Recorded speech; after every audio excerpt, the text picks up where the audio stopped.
already know the drill. We back again with another episode of Buckle Up with the Boys. Don't forget to like, comment, and subscribe.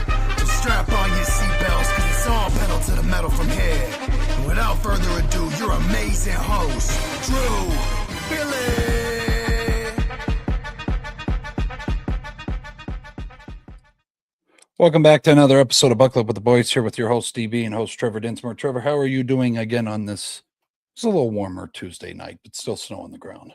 Oh, it felt like it was 60 degrees outside today. I could actually walk outside with shorts on. I mean, granted, I got a comment from an old gentleman who was walking his dog, like, oh, it's a little cold for shorts, isn't it? It's not -10, so no, it's not. No, it's not. But yeah, man, had a wonderful weekend.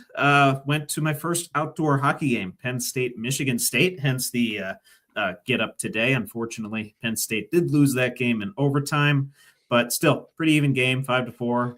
Decent bit of goal scoring, good goaltending, anything you could really ask for in a hockey game, minus the result. Shout out to my buddy Sean for inviting me last minute and, like I said, giving me an experience that I'll never forget. So, how was your weekend, Bill? Well, yeah, if you have me on social media, I guess I'll make the announcement, Trevor. I'm going to be a girl dad. So prayers for me, please. I'm just kidding. No, we're excited and very emotional Sunday. But no, just can't wait to find out who she is, and it'll be fun. So, but no, a lot of news to go through here. We stick around for Trevor's segments. What's more likely is that on a scale of 1 to 10, are they fucked? And then later with me with debate time, and a fan favorite. Please stick around if you can, or skip to the end if you're watching this later. If you don't want to watch the full episode, be a man question of the week with Trevor as well. But a lot of news here. A lot of people are going to be upset with this first topic, but we got to talk about it. New England Patriots owner Robert Kraft, like his former head coach Bill Belichick, was not selected for entry into this year's Pro Football Hall of Fame class. Multiple league sources told ESPN Kraft was a first-time Hall of Fame finalist this year, did not receive enough votes from 50-person selection committee to be included in the class of 2026, and will be announced Thursday night at the NFL Honors. Trevor, feelings? Belichick kicked me in the nuts. I don't like him, but Robert Kraft, I don't like him either. And I'm like, knee jerk reaction when you heard this. It has been a hell of a time to be a Patriots fan, hasn't it? Yeah. Your team made the Super Bowl. Yeah. Beat the Broncos in one of the ugliest AFC championships that I've ever seen. Accusations of a cupcake schedule, but Drake May. Your Lord and Savior, Mike Vrabel. Another Lord and Savior, and obviously a Super Bowl appearance upcoming, Super Bowl 49 rematch versus the Seattle Seahawks. Yeah.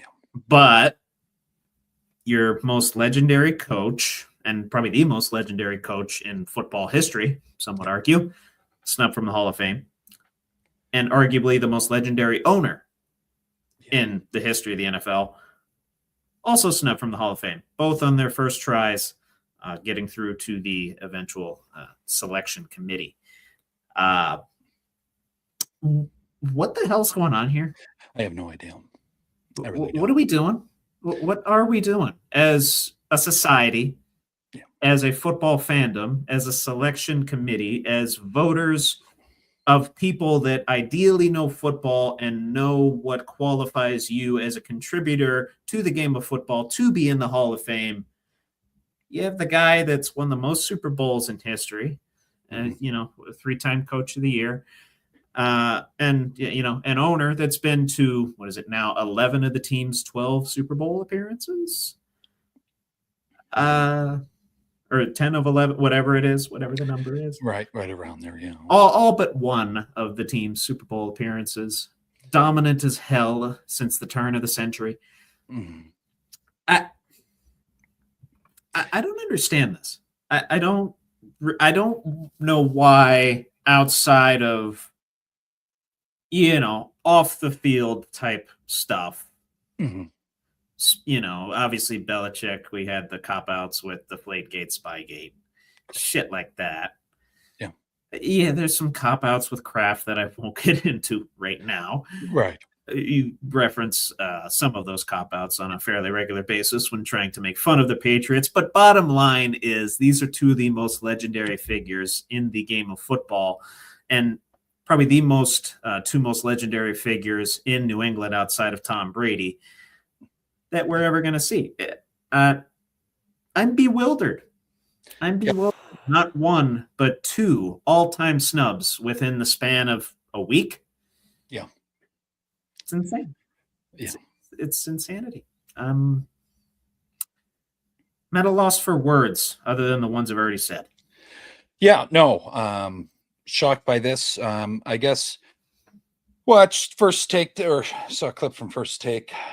Enjoy that show. Some people don't enjoy that show. Some people don't enjoy Stephen A. Smith, whatever. Cam Newton's yeah, he's starting to get me. Yeah, he's starting to get me there too. Yeah. But Stephen A. did put out a good point. We should have a list of the voters, their names, like who's, you know, and like I go back to him also saying, I think it was last week, refs should be doing press conferences. The players have to do press conferences. If a ref makes a shitty call, get him up on the mic. I want to know who these voters are, because they're really fucking with history here, Trevor. That's what I don't know if everybody's realizing here.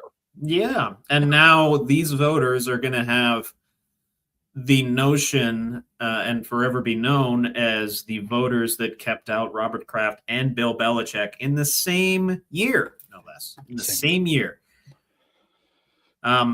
Yeah, I mean, I guess we're ripping off a pretty significant Band-Aid with that, but still, it's a nice little gash on your Hall of Fame process. It's a nice little gash on, I would say, your legitimacy as voters and as a committee.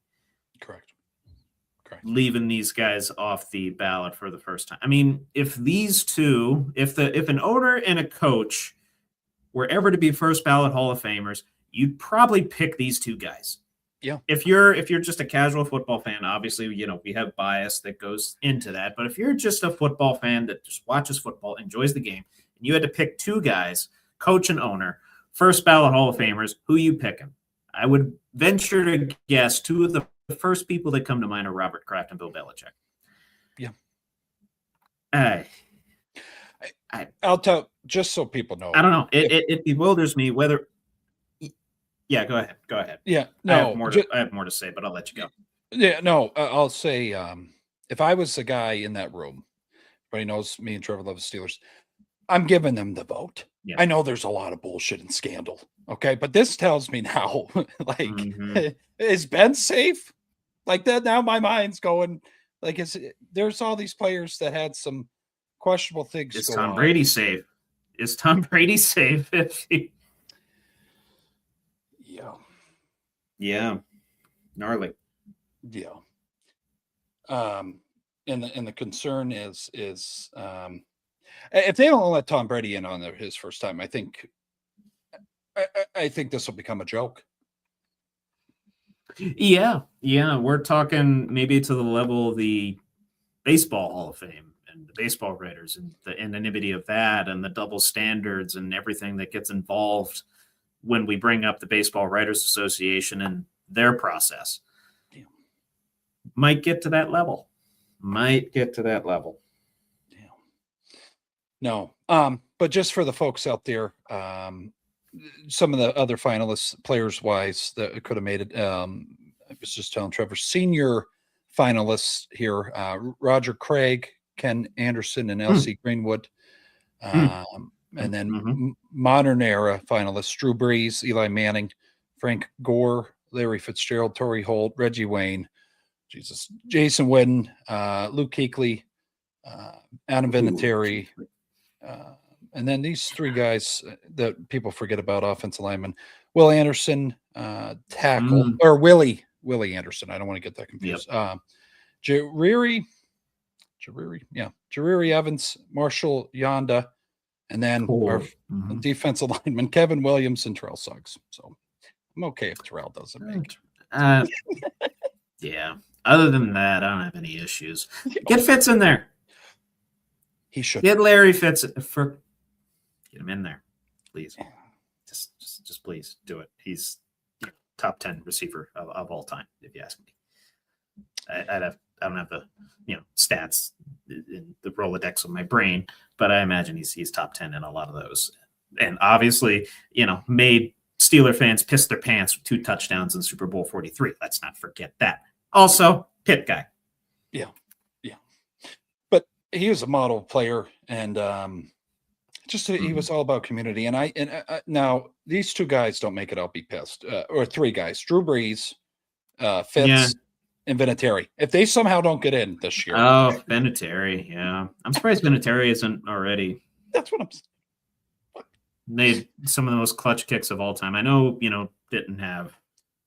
I don't know about his accuracy stats, but like, when you make 2 Super Bowl winning kicks, yeah, I think they should toss you in there. You know what I mean? The big balls. Yeah.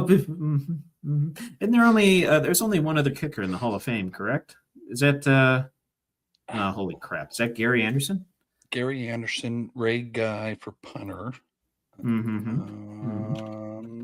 I don't know. Gary Anderson should be in there, though.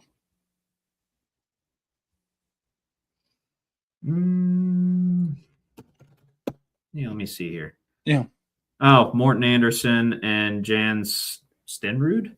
Yeah, I don't know. I have no idea who that first guy is, but I know who Morton Anderson is. Okay. So those are the only 2. Yeah. Only 2 full-time place kickers in the Hall of Fame. So let's make it 3. Yeah. But just transitioning over here, yes, it's going to be a lot of Super Bowl stuff, but we're going to get you some Steelers information. New England Patriots defensive coordinator Terrell Williams has been declared cancer-free after a battle with prostate cancer dating back to September. The team confirmed with NFL media. He was diagnosed with prostate cancer following New England's Week 1 loss to the Las Vegas Raiders and stepped away from the club. Trevor, he will be on the sideline for the Super Bowl. I think that's pretty badass. But your feelings God on bless. this? Yeah, no, awesome. Awesome stuff, man. From my knowledge, not a very public battle either. At least I don't remember hearing much about it. Yeah. So props to him, props to his family, props to the Patriots organization, props to anybody that helped support him in his fight. And as I try to say to anybody dealing with cancer, I hope you kick cancer's ass. And it seems like he has. So continued prayers for him and his health. And, of course, that the cancer doesn't come back, that he doesn't have to deal with this life-changing thing ever again. But knowing that at the same time, he's withstood enough that he'll kick cancer's ass again if he has to. Yeah. No, it's badass.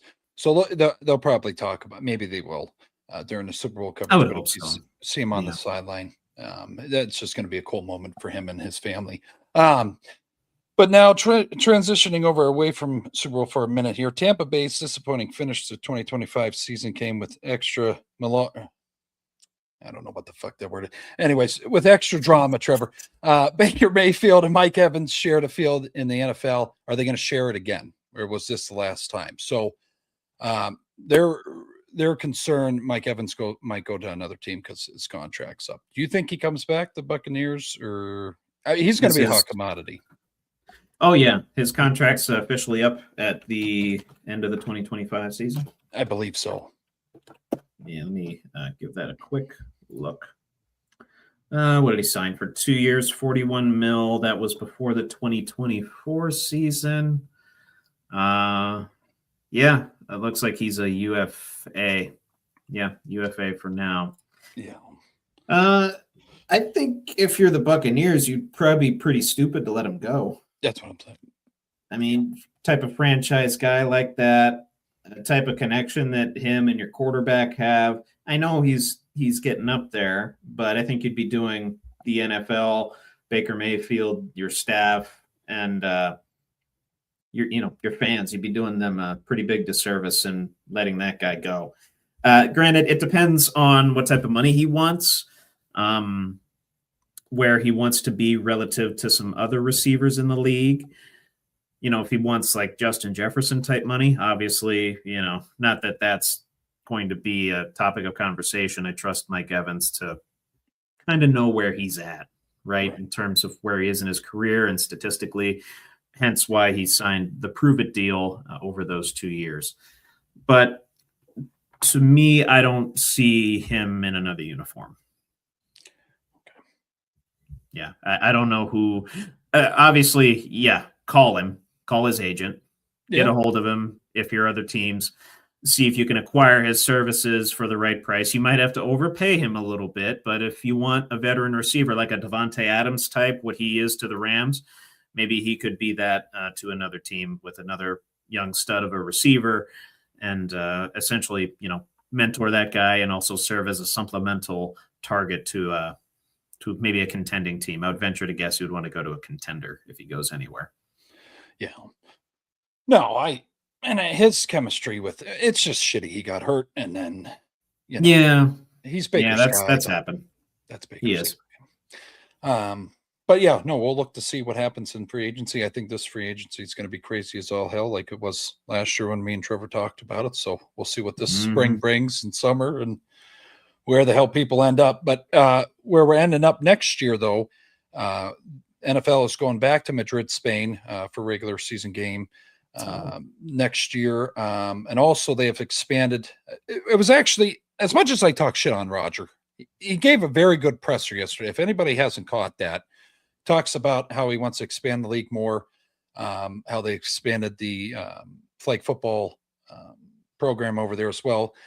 But we're going back to Madrid. And also, Trevor, what I found interesting here doing research, the Chicago Bears, the Chiefs, and the Miami Dolphins all have marketing rights in Spain. That just came out of the fucking nowhere. I didn't. So yeah. But your feelings on them going back to Madrid? I mean, what game was there this past year? Forgive me. Was it the Chiefs? Was it a Chiefs game? Yeah. Or was that Barcelona?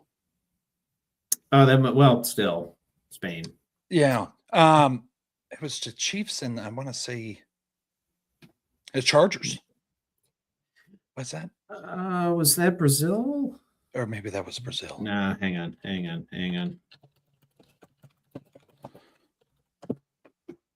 Yeah, let me just Google it here. Yeah. Yeah, you had it right. Dolphins. It was Dolphins Commanders. Dolphins Commanders. That's Yeah, I didn't watch it. I didn't watch it. I'm just gonna be honest. Right. No, me neither. Yeah. Too early in the morning. Feelings on it. I don't love that they're doing these international games. I understand why that they're doing it. To me, I more empathize with the players and the travel and the type of rest that you're getting and the type of quality of game that results from that as a fan, from a fan's perspective. But I understand why they're doing it. They want to build them. They want to build markets outside of the United States, and obviously they have fans over there that love the game. So we want to cater to them. Did they announce what teams will be playing in the Madrid? Not yet. Next year, and it's going to be multiple games over in Spain next year. Correct? Well, but there's potential. But this is where I think NFL fans and maybe yourself and where I got pissed off. Roger wants to have 16 games globally.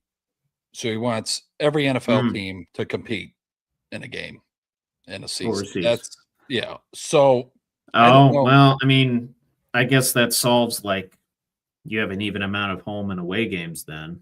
Yeah. And then neutral site, which would be overseas. Yeah. I don't know how I feel. Yeah, that's probably where we're heading. The train's already on the tracks and it's going full speed. I don't see us going back anytime soon or putting the brakes on it. As long as people internationally love the game, we're going to go to them for now until, maybe we develop American football in a separate league like we tried with NFL Europe back in the day. We'd send we just keep sending a team over there, or no, if we establish teams and divisions. I know we want a division in the UK, France area or something like that. Yeah. Could happen. Trains on the tracks. We're not leaving it anytime soon, whether we like it or not. Yeah. And I will say, I love parts of it. I love like when the Steelers went to Dublin, I went nuts. It was beautiful. You know, you had the tie-in with the Roonies and, you know, Dan being the ambassador to Ireland and the history with the Vikings from the Super Bowls back in the 70s. Like, yeah. I understand that. That's all well and good. But, you know, it's going to happen whether we like it or not. At least we shafted France with a Cleveland Browns game. Thank God. Yeah, but it's all money talks. No, it's money. It's testing the market. It's seeing what kind of gate revenue you're getting, what kind of merchandise revenue you're getting, what kind of fandom and social media buzz and all that good stuff that you're generating as a result. So yeah, it's all about increasing the top and bottom lines. Yeah, but for God's sakes, take us back to Mexico. Those fans, they just they love it.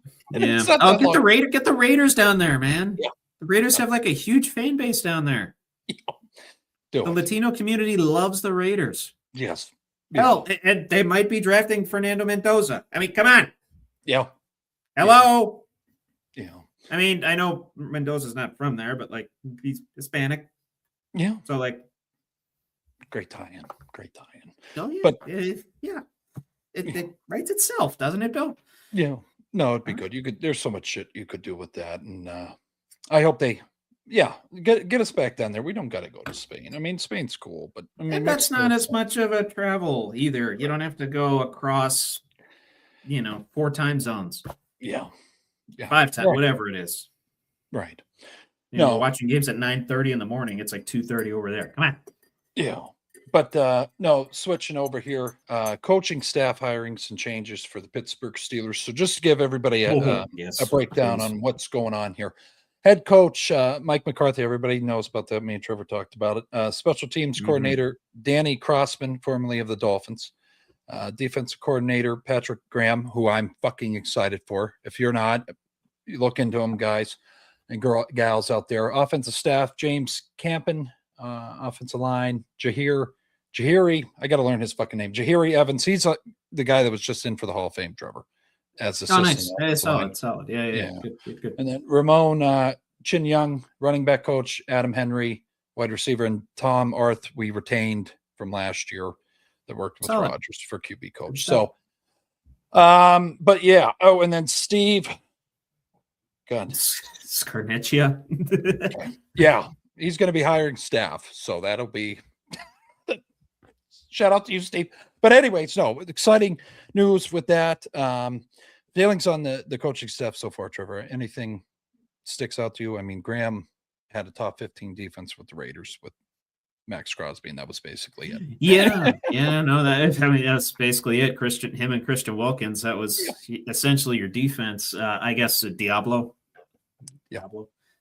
I forget his name. It's Diablo or something. I don't know. I just know his last name is Diablo and Diablo. Orale, Diablo. Yeah. Love the DC hire. I wish we could have retained Danny Smith. I really wish we could have. Yeah, he went to Tampa Bay. I'm going to miss him. Yeah. And I imagine before he left, he took his 3 buckets of double bubble that he chews every game, took him on the plane with him and took him to his office down in Tampa. And we'll see him if and when we play or watch Tampa Bay football games. But now I have a reason more so to follow the Buccaneers than Baker and Mike Evans. Honestly, the Buccaneers, they might turn into my NFC team pretty quick. Yeah. But no, an overhaul as we expected. And thank God we got rid of Terrell Austin. Thank God. Thank Christ we got rid of Terrell Austin. Yep. So do we not have like an OC then? So I think they're still working that out. That's okay. Just up today. McCarthy's Yeah. McCarthy said in his presser he's calling plays, so you have to hire a guy that's willing to just like work personnel and not call plays. Yeah. Which, that's kind of a weird thing to find. I suppose. Usually you associate coordinators with calling offensive and defensive plays. Correct. I mean, otherwise, as my dad always says, what the fuck are they doing? Right. So that's all they're going to be doing, twiddling their thumbs. That's the big hole that we have right now. Do you know of any potential candidates they're targeting? I've not heard or been able to keep track of any rumblings of that. I haven't really kept track of much since really we hired Patrick Graham. Honestly, this is the first I'm hearing of Danny Crossman. Yeah, it's all quiet. It's like that all day, quiet on the Western Front, huh? Yeah, all quiet on the Point Park front. Yeah, and it is going to be interesting because I guess we'll have to. We finally get to see in Pittsburgh, coach is calling the plays. And then the coordinator, like you just said, he's going to be taking care of the bodies on the field and, I guess personnel. I want to see how that works. That's going to be very interesting. Probably help behind the scenes with game plan and all that stuff too. But okay, maybe draft too. But I'd like to. I hope we have one by the fucking draft. That'd be good. That'd be good. I mean, we got like 2 months, close to 2 months, a little over like a month and 3/4. So we're chilling here. All right.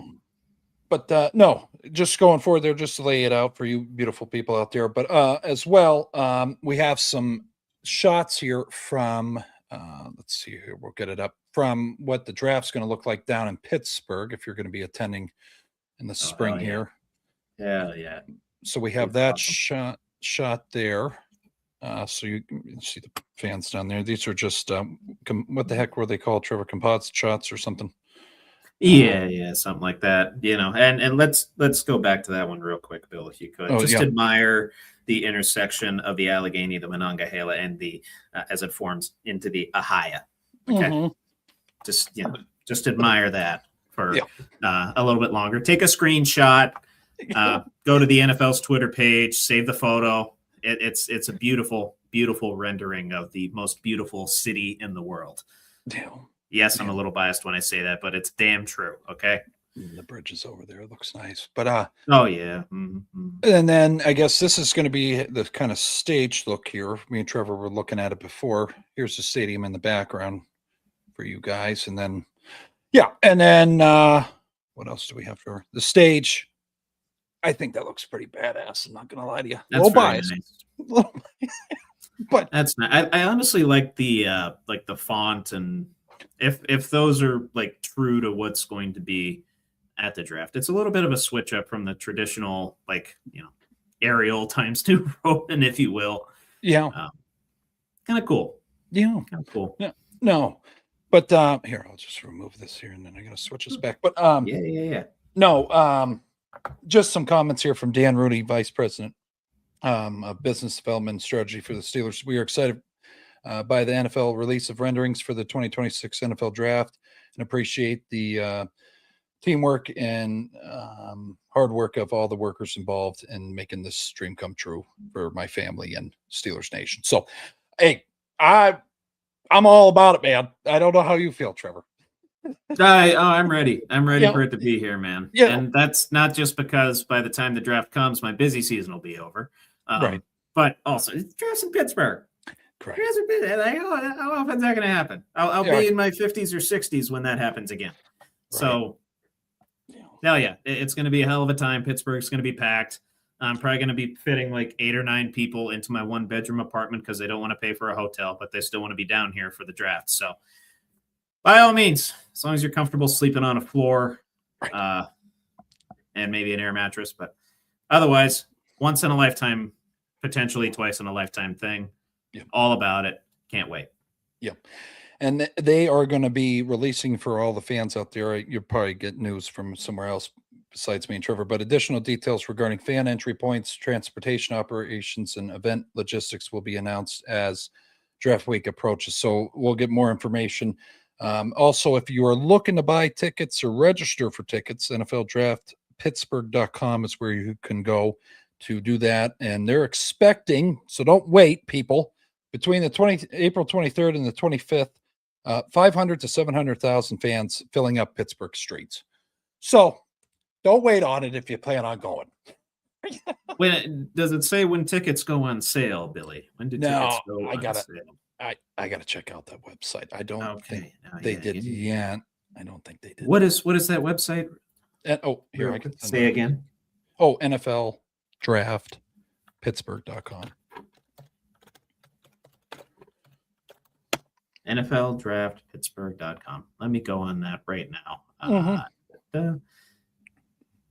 Accept the cookies. Blah blah blah. I know it's coming. Blah blah blah. Da da da da da. Da da da da. Yeah. Well, I'll try and find that for the folks. We can continue on with the information that we have. Yeah. But also another topic me and Trevor have talked about, and league wide, people have been bitching about the NFL salary cap getting raised. Well, it's getting higher. Yes, it is. This projected salary cap in the range of 301.2 million to 305.7 million for the upcoming 2026 season.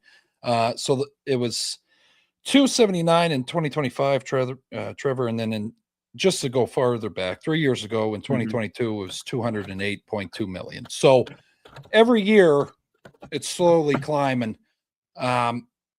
So we're just going to keep seeing crazier and crazier contracts. Is that for the people out there? What are your feelings on this? I'm still looking up the.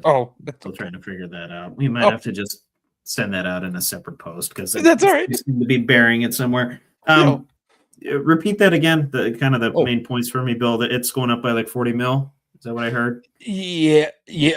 About 30 to 40 mil. 30 to 40 million. Yeah, that's a nice little increase, isn't it? Yeah. It's nice. I mean, if you're the Raiders, you need to go spend. If you're the Steelers, let's go do some spending. Yeah. Both in the top 10. I think the Steelers are like 8th or 9th. It's cap space. Yeah. Yeah. Let's go spend. Yeah. Let's go spend, man. It's what is it going? It's going up from what this year to what next year? 279 to potentially as high as 305. 279 to 305. Yeah. Damn. It could be higher. Yeah. Let me do some quick math on that for you. 305.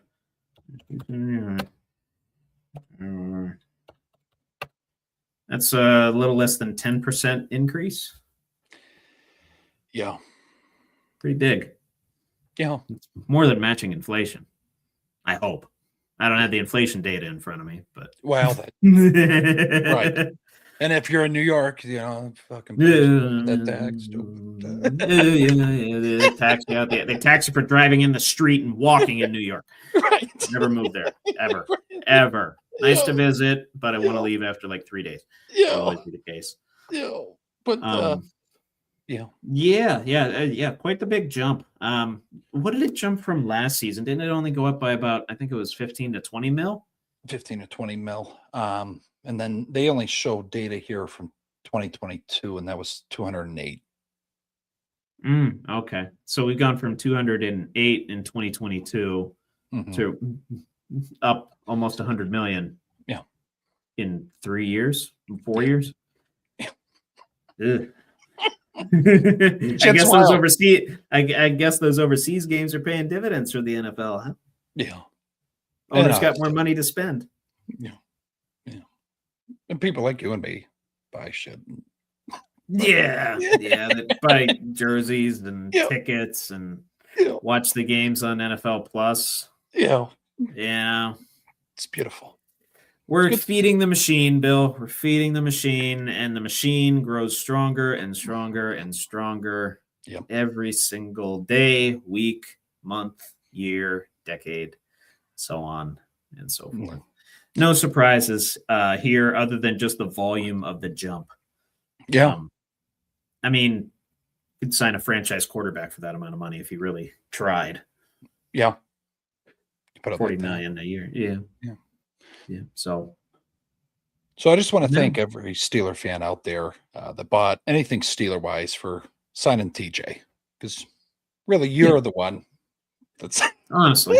Oh yeah, that. Speaking of that, yeah, we could see definitely some defensive guys exceed that record, Micah Parsons' record for average annual value from a non-quarterback or non-offensive player. Yeah, that might get taken over pretty quickly, and I would venture to guess it's going to be someone in Houston. Yeah. If one of those guys' contracts come up soon, one of those guys in Houston, potentially somebody from the Super Bowl here if they make enough big plays, and God forbid we get a defensive MVP. That'd be kind of cool. Yeah, it's possible. Hold on here real quick though. Wondering if McCarthy will keep us as the highest paid defense. That's questionable. Now with this, a lot of things going on. I'm very excited to see. Yeah, we're going into an area as Steeler fans that's a bit unfamiliar. We have an offensive-minded veteran head coach. Yeah. We don't know what's going to happen. I mean, typically, during the Tomlin era, that's what you focus on. You focus on building the defense. You focus on acquiring veterans. You focus on drafting defense. Most of the emphasis is on the defense, but now you have a guy on the opposite side of the ball that says he wants to, of course, maintain the 3-4 and maintain the history of the Steelers defense, maintain the modern steel curtain, if you will, although it's been more like a silk curtain lately. But I don't know. He's also going to play with the offense with that extra $40 million or $35 million, whatever it is. God, it's going to be and. We'll see what happens, man. It's going to be fun. Yeah. It's going to be fun. I don't have any expectations at this point, but if I have to give an answer to your question, Jeff, I would venture to guess probably not. Probably not. We'll still be top 3, top 5, just because of where we were last year and some of the contracts that we signed some of those veterans to. Mm-hmm. So I would venture to guess at the very least we'll still be top 10, probably top 5 or top 3. Highest paid, though, I think we might roll that back a little bit, try and get some more value on the defensive side of the ball. And we're going to acquire hopefully some big name free agents on the offensive side and draft offense. Please. I agree. I agree. Yeah. But just transition over from the cap getting raised. New York Giants head coach John Harbaugh is already bringing some heat to the NFC East. Ooh, yeah. Harbaugh said on the Howard Eskin, I hope I'm saying that last name right, Eskin show this week that in order to compete in the loaded division, the Giants must build a team to beat the Philadelphia Eagles. Just comes right out and says it, Trevor. Fuck it. We're not going to. Done and done. Done and done. Yeah. And he said he goes back to when his dad would tell him about Bo Schembechler. Took the job at Michigan in 1969. Holy shit. When Michigan was down and Ohio State was reigning national champion, it was like, we have to beat Ohio State. Everything we do, every decision we make is with how we can beat Ohio State. So, I mean, he's already doing shots to Sirianni. So are we going to see some heat when they play each other? Hell yeah. Okay. Sirianni talks shit, and now this. No, I know he does. I know. I'm surprised that he hasn't responded already. At least, not that I've heard. Right. But yeah, I read into some of his comments and regarding that. Doesn't mince words at all, man. No. Doesn't mince words. Gets straight to the point. Says, "Hey, we got to beat the gatekeepers of the division, and right now that is the Philadelphia Eagles." Yeah. And that is what many consider the greatest rivalry in the history of NFL football. Yeah. Outside of maybe, Packers, Bears, or obviously we're biased, Steelers, Ravens is probably the most intense that we've ever seen. But as far as the history goes, important games and animosity toward one another, and of course proximity, Eagles, Giants takes a good bit of the cake. If not just for the miracle at the Meadowlands moments alone. Yeah. It's been an amazing rivalry, and I'm hoping that continues with Cam Scadaboo, Jackson Dart, and those types leading the charge, as well as, Abdul Carter, Kayvon Thibodeau. They've got a good core there in New York. Yeah. They just need someone to kind of rein in the ship, I guess. That's not really a saying, but to to take the reins. There we Yeah. go. Take the reins of things. And with Harbaugh, the power that he has, basically being on the same level as the GM, he can kind of check the GM and say, hey, no, we're not doing that. Hey, no, we're not. Hey, no, we're going to do this. Hey, no, we're going to do this. Make it a cooperative, hopefully a productive effort. Because I would venture to guess Brian Daboll was shafted with some decisions that he necessarily did not want to make. Correct. And Harbaugh's not going to have that problem. Yeah. And I think that's why that was a stipulation in his contract, because he's like, no, motherfucker, we're gonna I'm gonna have a say. Mm-hmm. So but yeah, we'll see what happens with the Giants this season and Philadelphia Eagles. That's definitely games I'm gonna be tuning into to see the handshake at the end of the game. But just imagine that if NFL coaches had Twitter. These guys will go back and forth all day long. They'll probably go back and forth in the press a good bit. A lot of off-season animosity, maybe to watch them. I mean, I know recently Hard Knocks was in New York, but let's toss it in New York again. Yeah. Just keep milking that cow. See what Harbaugh's doing over there in East Rutherford. Yeah.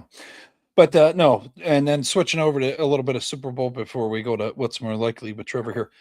New England Patriots landed at San Jose Minta International Airport on Sunday at 3:51. First time in the game post Tom Brady era. And then Seattle Seahawks followed a short time later, arriving at 5:25 p.m. Ahead of a whirlwind week leading up to the Super Bowl rematch, 11 years in the making. So initial thoughts, Trevor, getting into this game. I know we're going to be talking about it in segments. Sure. Last time we saw these guys play each other, the Malcolm Butler iconic goal line interception sealed the deal. Sherman on the sideline, beast mode on the sideline, just wondering what the hell was going on in Pete Carroll's head to make that decision. Yeah. A Super Bowl rematch for the ages, if you will, with two quarterbacks that are really in proving grounds, with two defenses that seem unstoppable, with potential offensive player of the year, in all likelihood, offensive player of the year. We'll figure out at NFL Honors. That's on Thursday, correct? NFL Honors is on Thursday. A lot of storylines going into this game. You got the two mics on both sides, both defensive-minded head coaches, and I believe this is the first matchup of defensive-minded head coaches since, was it the 2016 season? It was Matt Ryan and Bill Belichick. Or not Matt Ryan, Dan Quinn and Bill Belichick. Yep. So, and if you don't know what happened in that game, Google it. Yeah. If you're a Falcons or just anti-Patriots, Jesus, pretty sad. So you got all kinds of stuff going into this game. Cardi B might get proposed to by Stephon Diggs on the field. We'll see what happens there. Bad Bunny might set the Twitter world on fire by wearing a dress at halftime. Charlie Puth is probably going to deliver one of the more iconic anthem performances that we've ever seen outside of Chris Stapleton. Chris Stapleton is the king of that, bar none. I will argue with you until I am red in the face. Yeah. A lot of shit. Shit going on into this. Not really a ton of off the field drama though. Not to this point, at least. Not a lot of off the field storylines to be had yet. And I think that's both a reflection of the organizations that are in this game, as well as their leadership, both at the head coach, ownership, and management, all at the head coach, management, and ownership levels. So just a straight mano-y-mano. This is going to be an absolute slugfest. This is a Super Bowl that I'm very much looking forward to. Yeah. It could end up being like that Patriots-Rams Super Bowl from a little bit back where it was 13-3 and it was just, defensive fisticuffs. Or we could definitely see some big play potential with the likes of Kenneth Walker, JSN, of course, Stephon Diggs, Travion Henderson. There's a lot of names on both sides that could make some big plays and cement their legacies for, potential future Hall of Fame consideration or best in their class consideration or validation otherwise. Yeah. All that to say, my eyes will be absolutely glued to the TV. Yeah. for this game. I'm very excited. Very excited to watch this. I know Seattle comes into it. I believe they were opening at 4.5-point favorites. At least that's what I last saw on FanDuel, which makes sense. Played the tougher schedule, gone through 2 NFC West opponents to get here, whereas New England ran into a backup quarterback in snowy conditions. But you got to play the game. Yeah. You got to play the game. Yeah. Patriots have surprised us before. They can do it again. It's going to be super fun. Also, it's going to be super fun. I'm going to be marking out like a wrestling fan. Yeah. No. Just 3 more points I have, though. Please. Just for all the Steeler fans out there, just know what's at stake here. If the New England Patriots win this, they will take home the record 7th Lombardi. Okay, they're tied with us. So when you may not like the sea chickens, okay, let's just remember what's at stake here. Also, this game says sea chickens. Yeah, that's what I call them. I can't stand the Patriots. Do like any other fans actually call them that, or is it just you? There's probably someone out there. If you call them that, comment on this. That would be kind of cool. We can bond over that. But the Seahawks and the Patriots will kick off Super Bowl 60 at 6:30 on Sunday, February 8th. So make sure to tune in on there. It's probably going to be on every streaming site, NBC or whatever the hell. But I got a couple fun facts here for you folks that not a lot of people might think of when looking at these Super Bowl teams here. And you might not know some of the history, but Robert Kraft owns the New England Patriots largely due to a financial failure of who? Not a lot of people know this. Michael Jackson's 1984 Victory Tour made the previous owner, Charles Sullivan, use Foxborough Stadium as collateral for a tour. When it flopped, it resulted in bankruptcy. That's how Kraft was able to buy the Patriots at a lower rate. So if you ever... Interesting. You like Robert Kraft, you can thank Michael Jackson. And then here's the one that blew my mind, Trevor.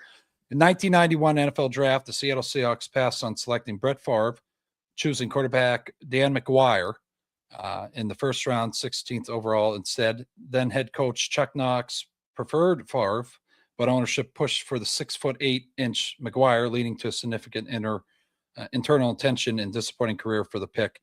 You saw what Brett Favre turned into. Dave played 5 games and he's brother to Mark McGuire. So that's a little fun fact for you guys out there. Yeah, we saw how well that whole Favre situation worked out in Atlanta too. Thanks, Mr. Glanville. Yeah. Appreciate you. Yes. But that blew my mind when I saw, I'm like, Mark, you guys got Mark McGuire's brother, and that's probably the only reason he was drafted, because he was Mark's brother. You passed on Brett. Like, you look back at all the Super Bowls, maybe you could have won. Fuck. God, Jesus. But no, but that's all I had for news, Trevor. And before we hit what's more likely, quick plug, Super Bowl will be on NBC. For those that have Fubo TV does not carry the NBC network of stations. Okay. There's been a contract dispute ongoing since, I want to say, October.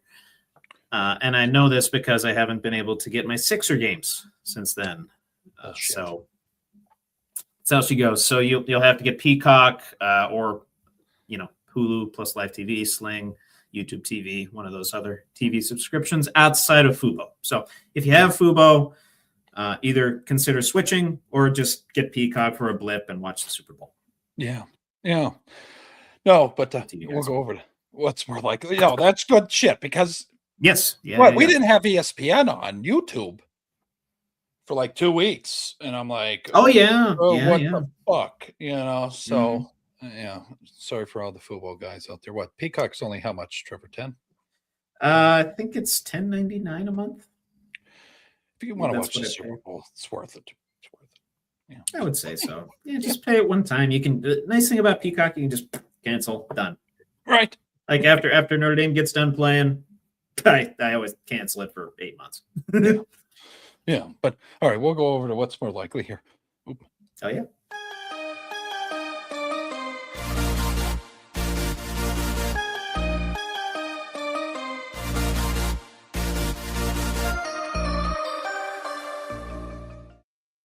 Welcome to this week's edition of What's More Likely with Trevor Dinsmore. Thank you very much, Billy. An all Super Bowl themed What's More Likely for the folks out there today. I know Super Bowl, the most bet on sporting event in any year, really. This year, probably going to be no different. So I have I have some props that I'm going to throw at you guys.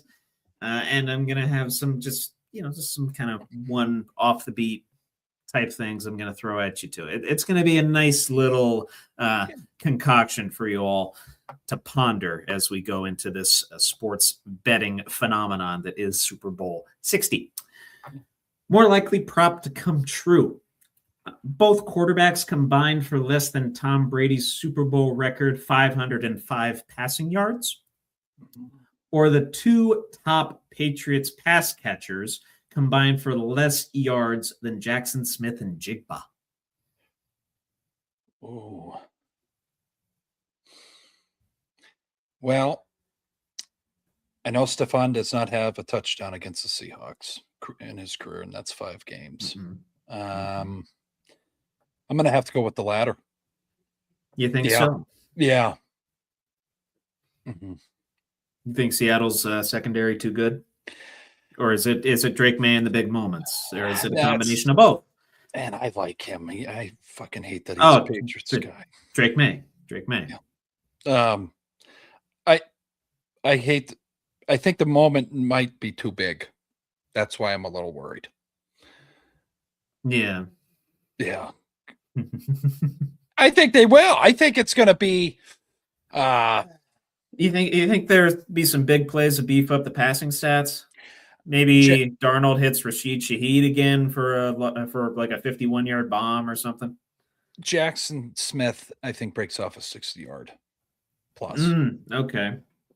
And we're already halfway. Yeah, I mean, we're already there. We're almost, And then I think, I just don't know how May's going to do. I think there's going to be a lot of running on the Patriots side of the ball. That's why I say that. Okay. Yeah. Okay.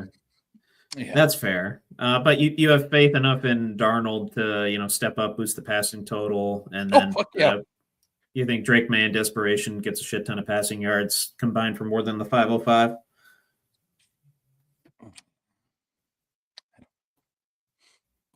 You don't know? Yeah. I was going to say, which one do you actually pick here? You said the second one, but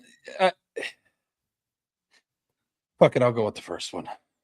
You going to go back with the first one? Yeah, I'll go with the first one. The comment swayed you? I don't know who that is, but yeah. I know who that is. I'll tell okay. You all right. I know who that is. Good friend of mine. Okay, good. Who also recently just had a child. Oh, okay. That's who it Yeah. is. I'll say as well, they'll combine for less than the 505. Okay. I would venture to guess Hunter Henry's going to get enough targets. I also trust the Patriots secondary to, I don't say shut down JSN, but I'll say they'll limit him. They'll limit his big plays. He'll probably get like 7 or 8 catches still, but I'll say they'll limit his big plays. Mac Hollins will break one big, Stephon maybe. And of course, Hunter Henry, reliable as ever this season, more than ever. And maybe Drake May will grasp some of that mid-season form that we saw out of him. But yeah, I'll say more likely that we see a defensive battle and quarterbacks combined for less than the 505.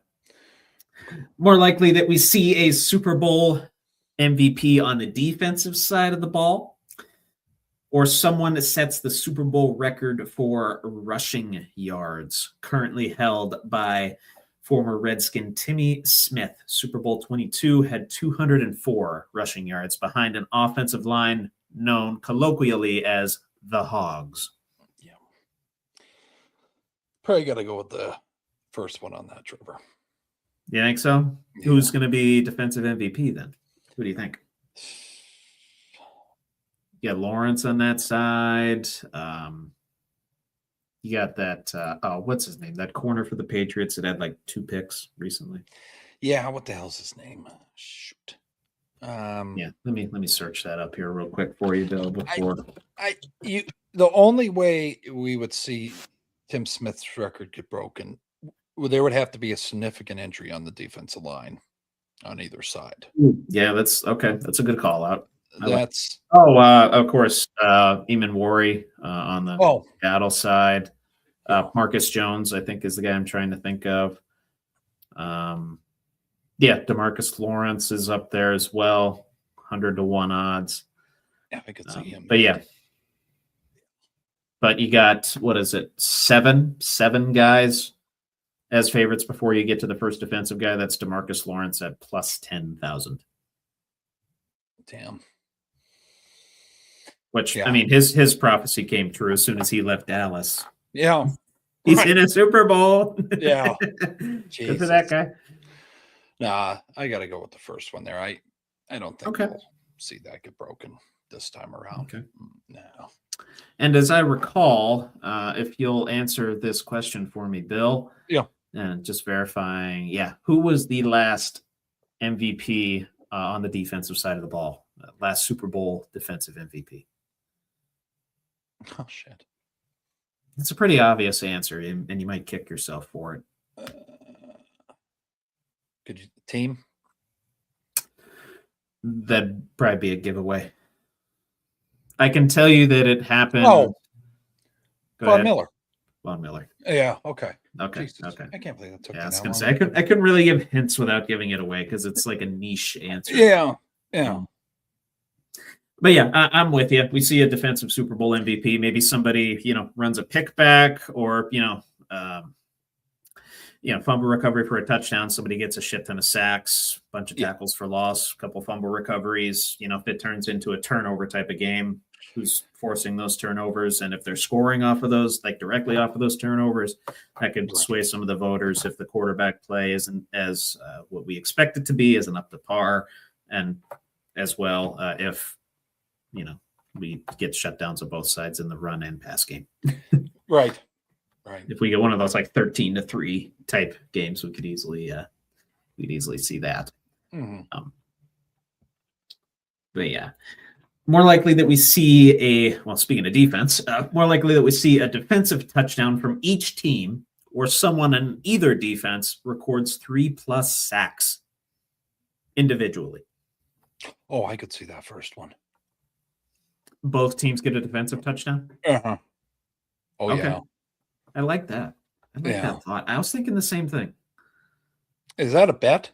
Is that somewhere on there? I mean, you could parlay anytime touchdown for both of them. You're right. I think when I plugged that into FanDuel earlier, it's around plus 5,700. Shit. So put $1 on it. Why not? Yeah. Why not? All right. Yeah, if I go straight to, I'll go straight into FanDuel and figure this out for y'all, because I know I figure y'all want to see some odds with the props that I'm dishing out for you. Yeah. Touchdown scores. I gotta click on show more. Seattle defense is plus 550. New England is plus 850 anytime touchdown. You combine them both, it's plus 59.66. So a little bit longer odds than I actually doled out a moment ago. I always seem to do those. Like I'll do just those fun ones. Yeah, fun. Fuck it. Let's see. Yeah, why not? Well, why not? That's interesting, though. Yeah, no, defensive touchdowns for sure for both sides. Yeah. Mm-hmm. Oh yeah. And just a side note on the, if I can bring up, where can I bring up the sack totals? Where's this at? Come on. Alt sacks. Oh yeah, here we go. Alt sacks. DeMarcus Lawrence, Leonard Williams, K'Lavon Chaisson, I guess I say that, and Milton Williams, all plus 5,000 to record 2.75 plus sacks. So 3 sacks. I believe you can only get like half a sack at a time. Okay. That's definitely something. A little bit shorter odds on the 3+ sacks, but I don't know. It just seems like a game where we could easily see multiple defensive touchdowns, pick sixes. Yeah. Scooping scores. Yeah. It'd be fun. And that does not include special teams, by the way. I know we saw Rashid Shaheed against the Niners, ran one back. Yeah. Not involving that. Okay. That's strictly defensive. Strictly. Right. Strictly. Yep. Good shit. All right. 2 more here for you. Yep. I'll go with one more stat one that I got a whimsical off the wall one for you. More likely that Kenneth Walker goes for 125 plus all purpose yards. Mac Hollins leads the Patriots in receiving, or Drake May leads the Patriots in rushing. Most likely of those 3. Okay, 9. Go K9? Yeah. I'll say Drake May leads the Pats in rushing. That'd be fucking wild too. Pass rush of Seattle. Maybe they play man defense and he just breaks one off for like 70 yards. Yeah. You could go nuts with that. Maybe they're shutting down Henderson. They're shutting down Stevenson. Everybody's still healthy on the defensive line. So for Seattle, so they're still struggling. They're getting maybe a few yards of carry. Maybe they send Drake May on a boot. Maybe, like I said, man coverage in a shotgun formation, and Drake May just finds a lane and goes in that lane for 40 yards, rips one off. I could easily see that happening. So yeah. Funnily enough, Mac Hollins did lead the Patriots in receiving last week. I know the conditions were not last week. Last week in the AFC Championship. Yeah. I know the conditions were what they were. I don't see those conditions replicating themselves in Santa Clara, and I don't see Mac Hollins leading the Patriots in receiving for a second playoff game in a row. Yeah. Could happen. Could happen, but I'll say most likely of those 3, Drake May leads the Pats in rushing. K9, I like the 125 plus yards pick. He's a pretty good receiving back as well. And no Charbonnet, of course. So, I could see why you picked that one. But I don't know. Patriots defense travels too well. They play running backs too well. Yeah. So I'm going to go with, I guess, the exciting lucky pick, Drake May. Okay. Oh, by the way, Drake May. Drake May. Drake May. Yeah. He did good at his presser. I got to give him that. He did. I still have to watch that. I heard he did well, though. Yeah. I didn't hear like anything about any off the wall answers, though. Was it like pretty vanilla for the most part? He's a very, very clean cut guy, I think. I don't think. Okay. I think they try to stir the pot, and he's just like, I'm just in the Super Bowl, man. Job. I'm in the Super Bowl. Yeah, he just kept going back to. Yeah. He's in the Super Bowl. Yeah. It's awesome. Yeah. We respect that. Yeah. Good stuff. Yeah. All right. Now for the whimsical one for you, the last of the 5 that I got here. More likely that Stephon Diggs will propose to Cardi B after the Super Bowl. Oh, fuck. That's at plus 1,100. Or the Gatorade shower will be with water or colorless Gatorade. That is also plus 1,100. Oh, God. We'll go with the water. Go with the water? Yeah. Colorless Gatorade? Please. Yeah. That white cherry or whatever the Arctic cherry, or yeah. Wild cherry, white cherry. I enjoy that Arctic shit. Blitz, I forget what it's called. Yeah, it's good stuff.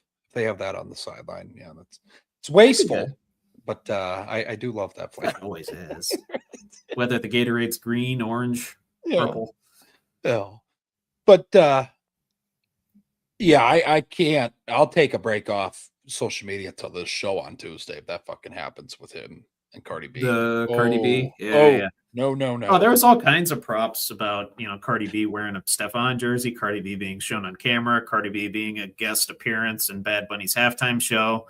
There are a lot of Cardi B props out there for those that are either interested in Cardi B or interested in celebrities' involvement in the Super Bowl or what have you. Fuck. Or just interested in off-the-wall bets. Yeah. I won't be betting on that. Fuck. You would not be betting on that? Okay. No. That's good. Yeah. That's good. Yeah. I will say, though, I believe the leading favorite for the color Gatorade, I want to say it was orange. Let's see here. Most likely Gatorade color at the Super Bowl. Because FanDuel did put out these odds as well, and I apologize, I did not have them prepared in advance. Looks like orange. Okay. Plus 230. Right behind that, yellow / lime green and blue. Yeah, I'm thinking blue or light blue for some reason. I wouldn't mind blue. What is, by the way, what is your favorite color Gatorade? If you had to pick one. That cherry. The white. Cherry. Oh, you like that cherry? Okay. I'm a lemon lime guy. I like lemon lime. Yeah. That or I like fruit punch. Pretty conventional. I like orange. That seems to be a controversial thing. It's not bad. It's not bad. Yeah. I really like orange. I'll drink it. Yeah. I like anything orange, really. Yeah. Okay. Fair enough. Enough about our whimsical bets and Gatorade preferences. We're going to move on to our brand new segment. Well, not brand new anymore, but our newest segment called Is That? And we're going to be talking Super Bowl MVPs for this week. Is that a quarterback that has won Super Bowl MVP? Yeah. Cue the drop. Gotcha.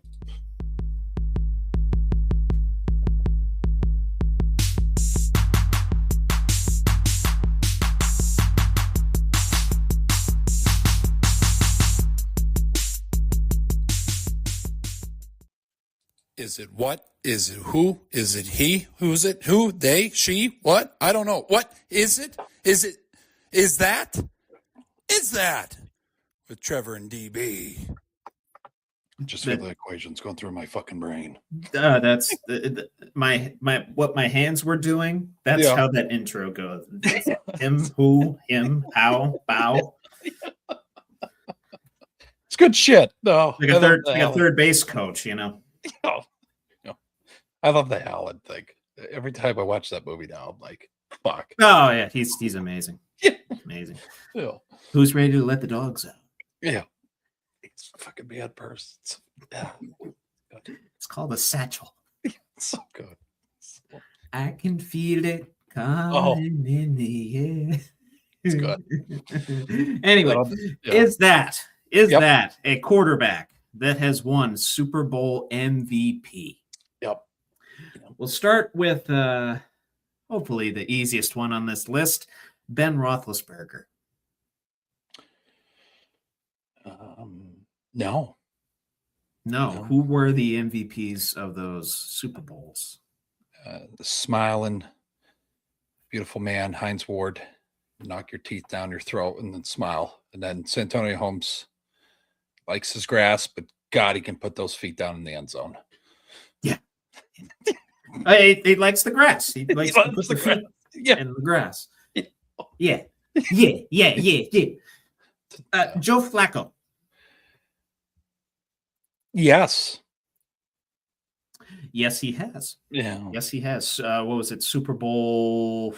I can't remember the numbers, but yeah, that one against the the Harbaugh Bowl. Yep. 49ers. Yeah. The power went out. That shit was wild. Yeah, power. Yeah. So 2 for 2, Bill. Yeah. Jim Plunkett. Raiders, right? Yeah. Raiders. I'm going to say yes. But He did. Okay. He did. Let me see here if I can find, because I just have a whole list here. XV, is that 15? I think that's 15. No, that's. Or is that? No, what is that? I've never been. At 15? I think that's 15. Okay. I've never been with Roman numerals. Never. No, me neither. Me neither. I mean, there's always that graph of like, understanding Roman numerals, and the Super Bowl comes around. It goes up. I'm like, I'm not part of that up. I still don't know. Yeah. But Jim Plunkett, yes. Okay. Terry Bradshaw. Sticking with some 70s guys here. Yeah. Yeah. Should have. Yeah. Twice, I believe. Yeah. Okay. 13 and 14. Yep. Ken Stabler. Oh, God, I don't even know if I know who he... I'm going to say no, Trevor. Do you know who he played for? I have no idea. Ken the Snake Stabler? Stabler. Goes to the post. Holy roller. Raiders? Oh, okay. He was in the... Was he after Plunkett, right? Wasn't he after? He was before Plunkett. Before Plunkett, okay. And then Plunkett came. And then, yeah. Okay. Yeah. But you are correct in saying no, he is not. Yeah. John Elway. Oh, he better have. Yeah. Yeah, he did. Okay. He did. Jesus. It was the second one. Not the Terrell Davis one, but the one after that against the Falcons. Okay. Yes. I think they let him up for 34 points. Elway had a hell of a game. 336 passing yards in that one. And of course, the one passing touchdown. Not his most famous Super Bowl, though. Obviously, he's famous for that, windmill diving for the first down type of play. Peyton Manning.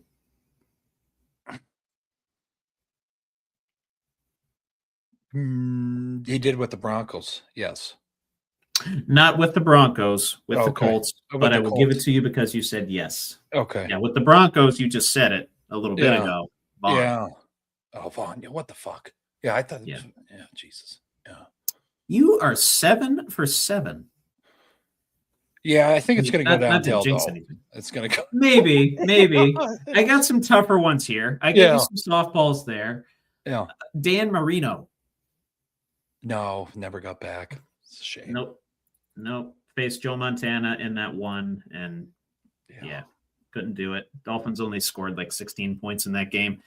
I want to say Montana won that one. Yeah. Montana, even though he had 157 yards passing in that game. So different back then. Very much. Maybe. What Super Bowl was that? Was it 19 that Marino was in? I can't remember. List of MVPs in front of me. And, of course, it lists the numerals and not the opponent and everything. Yeah. It's fucking... Yeah, oh, no, I think the 49ers' first one was against the Bengals. So I'm thinking it's XIX. I think that's 19. Yeah. In that case, 3 passing touchdowns and 330 yards passing for Joe. Yeah. Mark Reagan. Mark Reagan? Mark Rypien. Rypien. R-I-P-I-E-N. I believe his kid plays in the NFL right now. That name sounded familiar. Okay, Rypien. I'm going to say no. He did. Okay. He did. Okay. First one you got wrong. That's all right. Mark Rypien, MVP of Super Bowl XXVI, 292 passing yards, 2 touchdowns for the, at the time, Washington Redskins. Oh, okay. Mm-hmm. The Super Bowl right after. That was the second fall of Buffalo. That's when the fucking coach called. Yeah, he made fun of that offensive line. Their defense coordinator said the Hogs, and he made sounds like a pig, and they fucked him up. That's the one. That's the one. Yeah. So first one you got wrong there, Bill. That's quite all right. Let me mark that down real quick. Russell Wilson.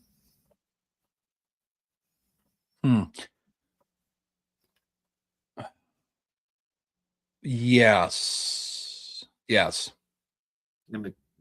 Final answer? Yeah. Yes. You're wrong again. Yeah, shit. You are wrong again, my good buddy. It was Malcolm Smith, linebacker for Seattle, that Super Bowl 48. Okay. That was against that Broncos team, Peyton Manning. Okay. Yep. When the ball went over his head first play. And that's what it was. Yeah. Turn in this shit show real quick. Okay. Yeah, Russ didn't have to do much in that particular game. Had a great season, though. Yeah. Shit. Ready for the next one? Yeah. Hopefully a little bit easier. Drew Brees. Oh, yeah. Yeah. With Saints, yeah. No problem with that one. Very good. Jim McMahon. God, I really love him, too. I know. I don't think he did, though. I don't think he did.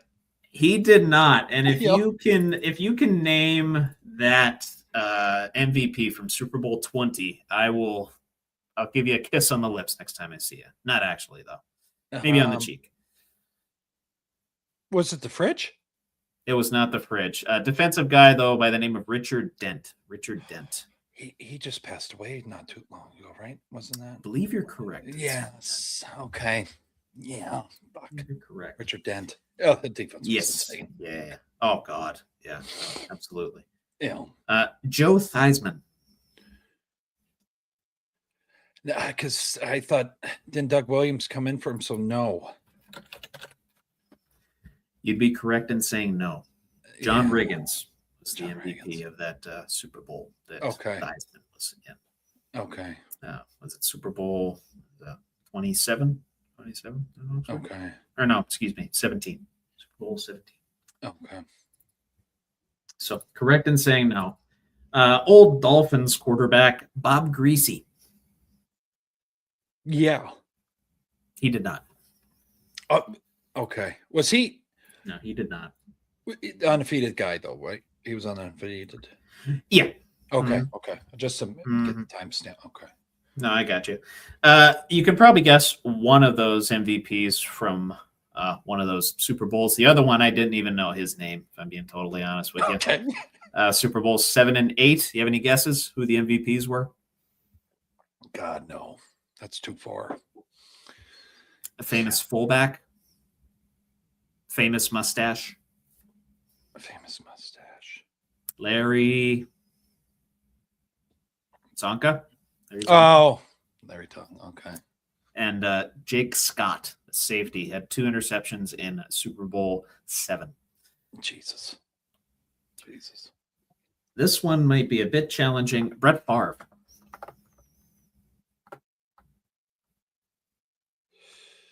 I don't think he did. No.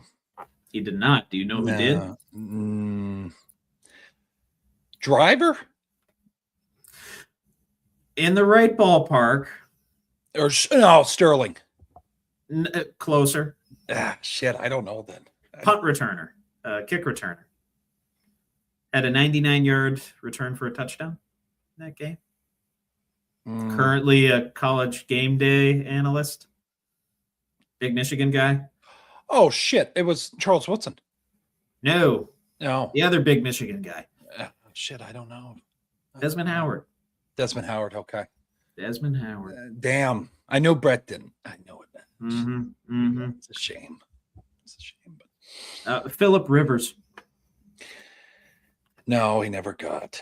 I wish he would have. Never got there. Yeah. Jim Kelly. No, that hurts. Fuck that. And I just for people out there, Trevor knows this.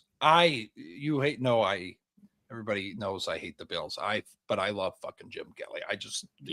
Life's threw shit at him. Wow. Yeah. Troy Aikman. See now. No. Yeah, think through that one. I don't think he did. No. He did. With Emmett. He did. It was the first Super Bowl against the Bills. He had 4 touchdowns in that game. That was the first. Okay. Yeah. Because they thought they were the shit, and then they stomped. Yep. You've already mentioned this guy's name, weirdly enough. Didn't think you would have at this point in the conversation, but Doug Williams. Wasn't he I want to say he was the first. Yes. Yeah. Yeah.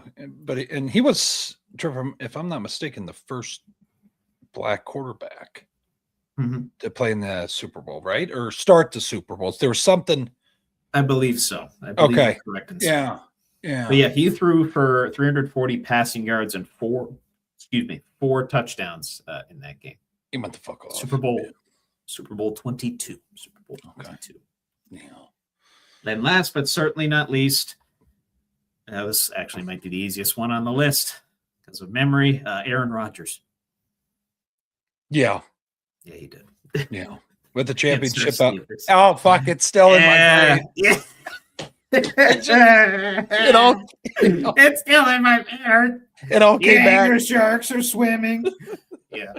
Him and Clay Matthews with those fucking WWE championship belts. Fuck. Oh. I know. And then they I remember I was still watching wrestling at the time. They guest hosted SmackDown or something, and Clay Matthews speared somebody, and it was fun.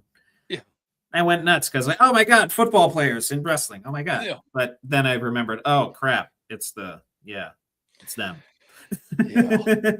No, there's a lot of paid there, but yeah. That's all right. Come back. Save that one for last. I actually had Jim Kelly listed last here, but I did not want to end on, let's say, a sad note. Yeah. So I'd rather end on a bitter one, which Yeah. I knew was going to be the case for you and Mr. Rogers. Yeah, we have a complicated relationship, but it's all right. That we do.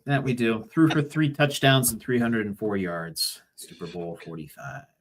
He looked good in that game too. I watched that back a couple weeks ago. I'm like, oh Yeah. I watched the highlights right before that Texans playoff game, thinking he has a chance to atone.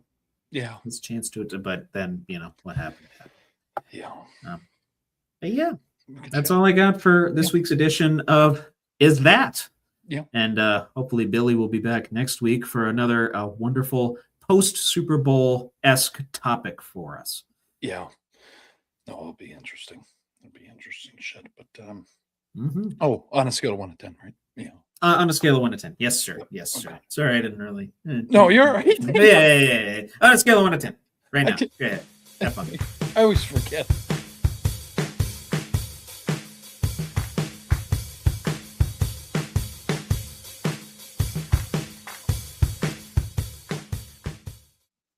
This week's edition of On a Scale of 1 to 10, Are They Fucked? How fucked are they? With Trevor Dinsmore.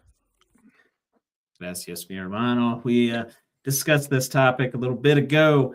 On a scale of 1 to 10, are they fucked in relation to the recent Robert Kraft and Bill Belichick snubs, the NFL Hall of Fame selection process? I got to go 10. You think it's a 10? You're just going straight 10. Like 10. knee-jerk, boom, 10. Yeah. Okay. Because now you've opened the door to the credibility of this place. So Belichick That's doesn't valid. come in. Was it his torn sweatshirts? Probably not. It's probably the Spygate. No. Just kidding. I think it was the 24-year-old girlfriend. Well, I think people are a little jealous. Maybe I don't know what's going on. But anyways, and then Kraft, he likes to do certain things in the community. But no, you got to keep integrity here. Now, so if you leave those two out, you have to leave Brady out now. I mean, they're all connected here. If you let Brady in, that's an interesting. then? Yeah, that's an interesting way of thinking about that. Yeah, I mean, I kind of brought up his name earlier. That he might be, excluded as a player, but yeah, he was involved in Spygate. He was involved in or at least he was on the Patriots when those things happened. Yeah. So naturally, those are going to be forever intertwined. You got those three forever intertwined with it. Yeah. And like I said earlier, are we going to turn into the Baseball Hall of Fame here where, this guy took steroids in the steroid era, he's out. And it's all left to the opinion of a bunch of these anonymous voters, which I will say there is ProFootballHallOfFame.com. They do have the Hall of Fame selection committee listed. Oh, they do. Yeah, they do. So you can, you can definitely go see these guys' names and call them out. It has their name and, of course, their affiliation, whether they're with media or whether they're with, whether they're with, some sort of football team. Okay. Some affiliation, Whatever affiliation, yeah. I look at it like this too, Trevor. So the Chicago Bulls, forget the owner's name, God forgive me on that. Basically solidified himself getting in the Hall of Fame when he drafted Michael fucking Jordan. So how do we not? I just don't know how you don't have Kraft go in and he drafted your Michael fucking Jordan and Tom Brady. Yeah. I don't know. That's crazy to me. It's crazy. It is gnarly, isn't it? Yeah. I mean, the amount of money generated. Yeah. We're talking too. And Kraft, and I did do the math in my head. 11 of 12 Super Bowls he's been there for you. Because way back in the day, I brought up that Bears Super Bowl was Tony Eason started for the Patriots in that game. That was actually the Patriots' first Super Bowl. I forgot about that until I brought up, of all people, Jim McMahon, who I know you love.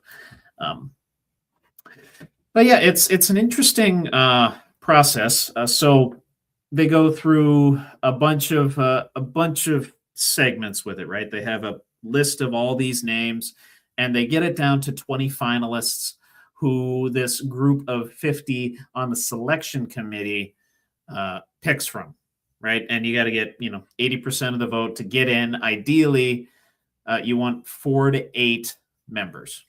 4 to 8 new members of the Pro Football Hall of Fame. 73 and 76, 1973 and 1976 only had 3. I don't believe it's in. Oh, yeah, it is in the bylaws. Must be between 4 and 8 new members each year. So they got to get to that 80% threshold. Okay.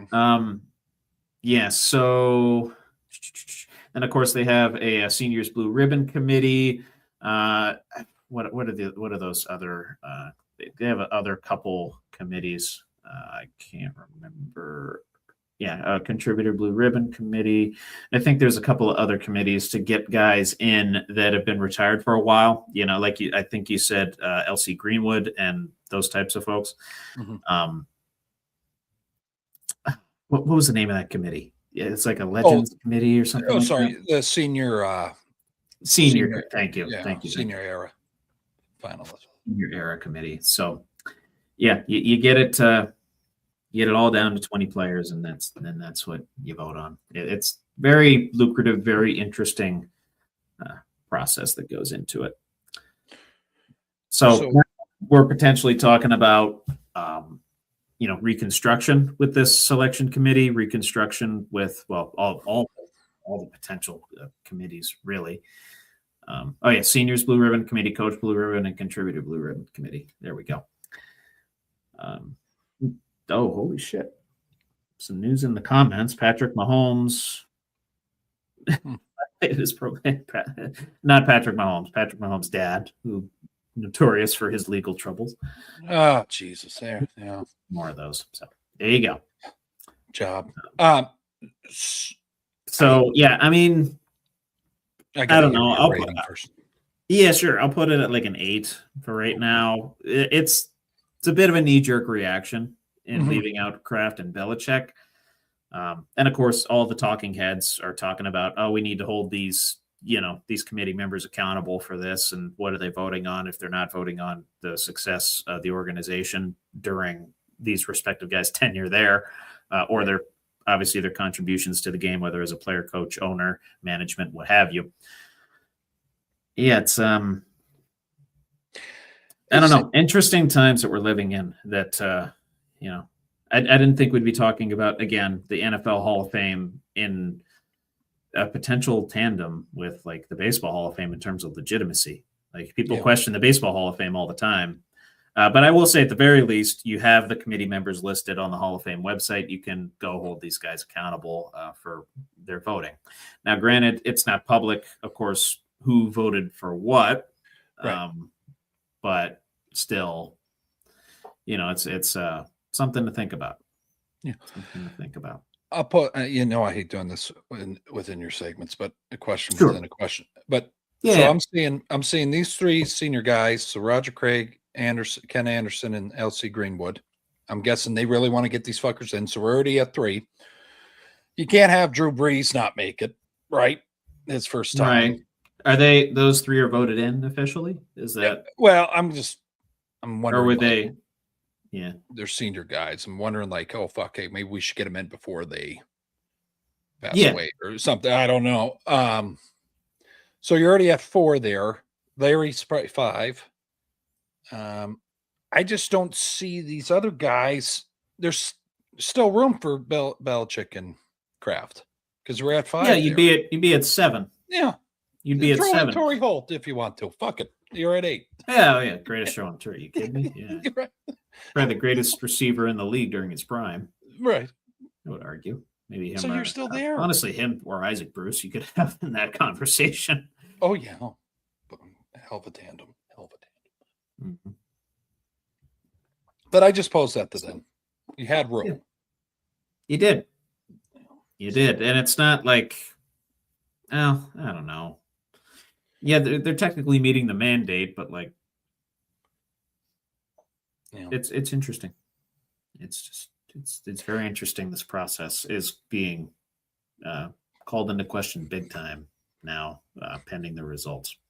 And I've been sitting over here for 4 fucking years bitching about Hines, and then I saw this news break. I'm like, okay, then he might not make it while he's alive. If that's how we're gonna run this shit. I mean, yeah, we might have to go. We might have to go to the seniors for that one. That's what I'm saying. Like, down the line, if these two guys don't get it, but yeah, no, good point, Trevor. Good shit. Yeah, good stuff. Yeah. So I'll pose this question to you. I don't know if you saw something, I would say kind of revolutionary in a sense in Colorado. Financial penalties being imposed by Coach Prime on his players. And some of these punishments include $2,500 for a no-show, for like no-showing practice, I'm assuming. $2,000 no-showing a meeting, $1.5 to $2,500 violating team rules, all the way down to $400 for being late to just a meeting or film session. All these financial penalties, and in an attempt to hold Colorado players accountable in the NIL era, I would say let's try and approach this from like a negative sense. On a scale of 1 to 10, are they fucked? These potential financial penalty, or not potential, these financial punishments that Deion's putting out there on his players in this current state of college football. And let's view it as, like I said, let's view it as 10 being a bad thing, 1, it's like a really good thing. I'm going to go 4. 4? Okay. You went above a 1. You kind of went in the middle. Yeah. What made you go with a 4? Because this is like kind of a brand new idea, fining college players. I mean, NFL players, we know, we saw the whole Brendan Ayuk situation unfold. You get fined for, being late to team meetings, being late to practice, no showing meetings, practice, all that stuff. But now Deion bringing that to the college game. What makes you say 4? I think it's good for structure wise. These guys are making millions. Now, a guy's not getting a lot of NIL. Yeah, you better watch your fucking P's and Q's. Oh, yeah. Right. He might be eating ramen, but sure. I think he needs to be careful because, Trevor, like you and me know, we talked about George on here enough. Some of these guys don't always come from the best places. So sure, let's make sure the nurturing's happening before we start fucking finding their asses. That's all I'm worried about. What's going on here? I'm just laughing at your dad.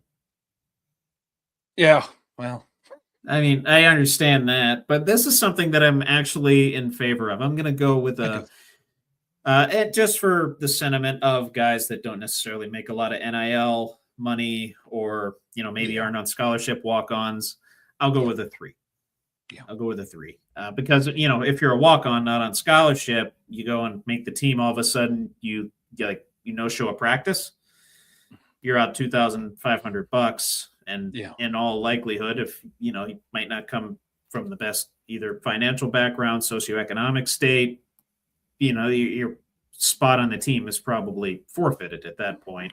Correct. So you're going to have instances of that. Yep. But the overwhelming thing for me that keeps this at a 3 is the accountability factor. Yeah. Because other than, suspensions, missing bowl games, being benched for like a series or 2, physical punishments related to the game itself and participation in the game, that's what we had before this. Now we actually have civil financial penalties imposed on players that are making all these millions of dollars potentially in NIL money. I think it's a great way to, like I said, keep them accountable. Yeah. Keep them accountable. You want to miss practice? Fine. Here's a fine, literally. Yeah. Yeah. No, I agree. So, and this might cause some unrest in Colorado. This might cause some guys to enter the transfer portal, go to maybe a lighter type of environment. But I could see this absolutely being a thing where you all of a sudden see SEC schools and Big Ten schools, major programs picking this type of structure up and saying, hey, if you guys want to miss practice and, violate team rules and do things that are detrimental to the team and the program, we're going to make you pay financially, and we're going to reinvest that money into our athletics program and into people that actually want to be here. Right. No, I agree. Mm-hmm. So I applaud it. One of the very few things that I agree with on Deion Sanders. Yeah. He's an interesting guy. Very, very interesting. But I like the intent behind this, and I like what this could potentially lead to in, like I said, other programs, potentially major programs down the line. As far as I know, it's only Colorado doing this at the moment. But don't be surprised if we see a trickle down effect to maybe some other teams. Yeah. No, I kind of saw Saban doing that. I'm not going to lie to you. Yeah. If Saban was an NIL world. Yeah. And a guy that shall not be named, but JP, I could see doing that. JP? Penn State. Oh, yeah. Oh, you think you make a lot of money, huh? Okay, well, you don't want to show up? You were late to a meeting today. Here's $500 fine. Now go to class. Yeah. Imagine the conversations that are going to happen in those classes. Players. Well, like, bro, you can't be late to those meetings. You're going to get fined $1,000, dude. Yeah. Fuck. Just bought a Rolex. Fuck. They're keeping score in the locker room of who's up to what. Yeah. What a fucking life. Jesus. It's beautiful. It's a beautiful, beautiful thing. Yeah. Go to basketball here real quick, and then we'll do our one wrestling. Yes, sir. We'll react to the Royal Rumble a little bit, then we'll talk about some of the fallout from that. But our basketball one, and because I'm a Sixers fan, and because I have high hopes for my team, and because I know our team really hasn't gelled well over the past couple of years because of injuries because of injuries.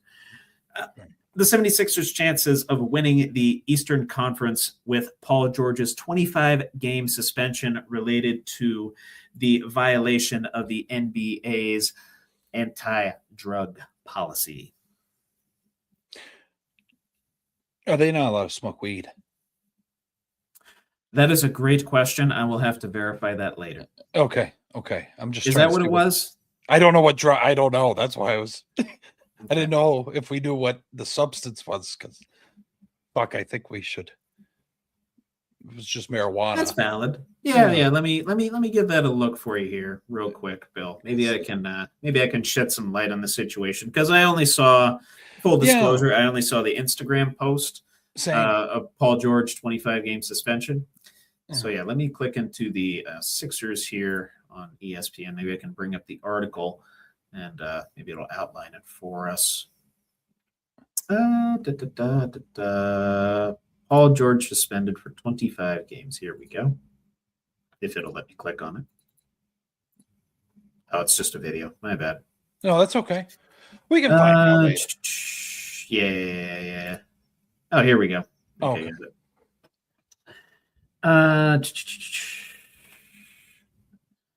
Paul George banned 25 games for taking improper medication, it says. And a statement to Shams Charina: I made the mistake of taking an improper medication. I take full responsibility for my actions and apologize to the Sixers organization, my teammates, and Philly fans for my poor decision-making during this process. Probably took. So, I mean, just based on that briefly, it sounds like a lack of awareness on his part as to what was permissible, what wasn't. Not talking about his actions, though. Yeah. 76ers chances of winning the East. Are they fully out the door now? I love Maxey. And bear in mind, the Celtics just got Vucevic in a trade. So. Yeah, 6 7. 6. Yeah, no, I didn't mean to fuck. God. 7. We're gonna go 7 there. We'll go 7. I'm not fully on the fuck fully train out? here. No. Okay. He probably took a fucking muscle relax. That's whatever. Yeah, probably just something on the substances list. I have to read more into his Yeah. actions, and where or how much blame, I guess, lies on him, whether it was just the lack of awareness or whether it's the policy being too strict. I need to read into that. Again, I only saw the headline, Paul George suspended 25 games, and I'm like, guy gets injured all the time. Embiid gets injured all the time. These guys never play on the court together. No. Yeah, in theory, Paul George, Embiid, Maxey on the same court at the same time. That is awesome. Wonderful. Yeah. That's awesome. I've always That's awesome. Paul. But I don't know if they've played half a season together yet. Half a season's worth of games on the same court. Yeah, it's been rough as a Sixers fan dealing with all this. As it stands right now, though, and excuse me, I'll say an 8. Okay. I'll say an 8. They are 6th in the East, game behind the Cleveland Cavaliers. Okay. But in fairness, they are 3.5 games out of second place. Pretty jam-packed in the East. Okay. Outside of the Pistons, who are 5 games ahead of the second place New York Knicks. Which that does chat my ass a little bit. That we have, I think it's 3 division rivals there that are ahead of us. Yeah. Yeah. Yay. Yeah. Damn. Anyway. Yeah. Damn. Yeah. As Ron Simmons would I've say. never not liked the 76ers, even before we met. I just, Sure. I loved AI and I loved Iggy, and then I'm trying to remember in between there before they got Embiid, who they had. They Ben Simmons. Yeah. I mean, I enjoyed him. I just, the one thing He couldn't hit water if he fell out of a boat. They just play off him because he couldn't hit the long ball. So exactly. But he was fucking Simmons too, special. free throw shooting. Yeah, he's supposed to be. Just didn't work on the shooting. Yeah. Michael Carter Williams. Oh, that's who it was. Yes. Markelle Fultz. Yep. Then of course leading to Joel Embiid. Evan Turner was in there at one point. He was decent. Tobias. I forgot about him too. Yeah. Tobias Harris. Yeah. Maurice Spites. I just like that name, Maurice Spites. He wasn't that great. Thad Young. Started. Yes. Okay. Yeah. No. And then when Paul went there, I'm like, oh, that's fucking. I have always liked Paul George. When he was on the Pacers, I thought he was fucking dog. Yeah. Oh, fuck. he's got there a little late, which fucking Hibbert played like a bitch. Roy Hibbert played like a bitch in that finals. I will never forgive him. Yeah, no, I understand. All right. Anyways, I'm hijacking here. I apologize. No, you're good. We'll talk about WWE for a little bit. Did you watch the Royal Rumble highlights? Yeah. You saw highlights, so you know who won, you know who lost, you know who had to retire. Butters. Yeah. Let me know. Yeah, fitting time for him to hop in here. So overall feelings on the Rumble, on who won the Rumbles, obviously on the Gunther AJ Styles match, Sami Zayn Drew McIntyre match, and if you want to toss out like a grade for us, or honestly a rating of 1 to 10 be apropos for this segment, and then we'll get into the question. I say overall the whole event, I give it about a 7. That's apt. Yeah. I was thinking like B, like a B, maybe B minus in terms of a letter, probably like a 6.5, 7. I like to live, and but I didn't like AJ. I want AJ to win.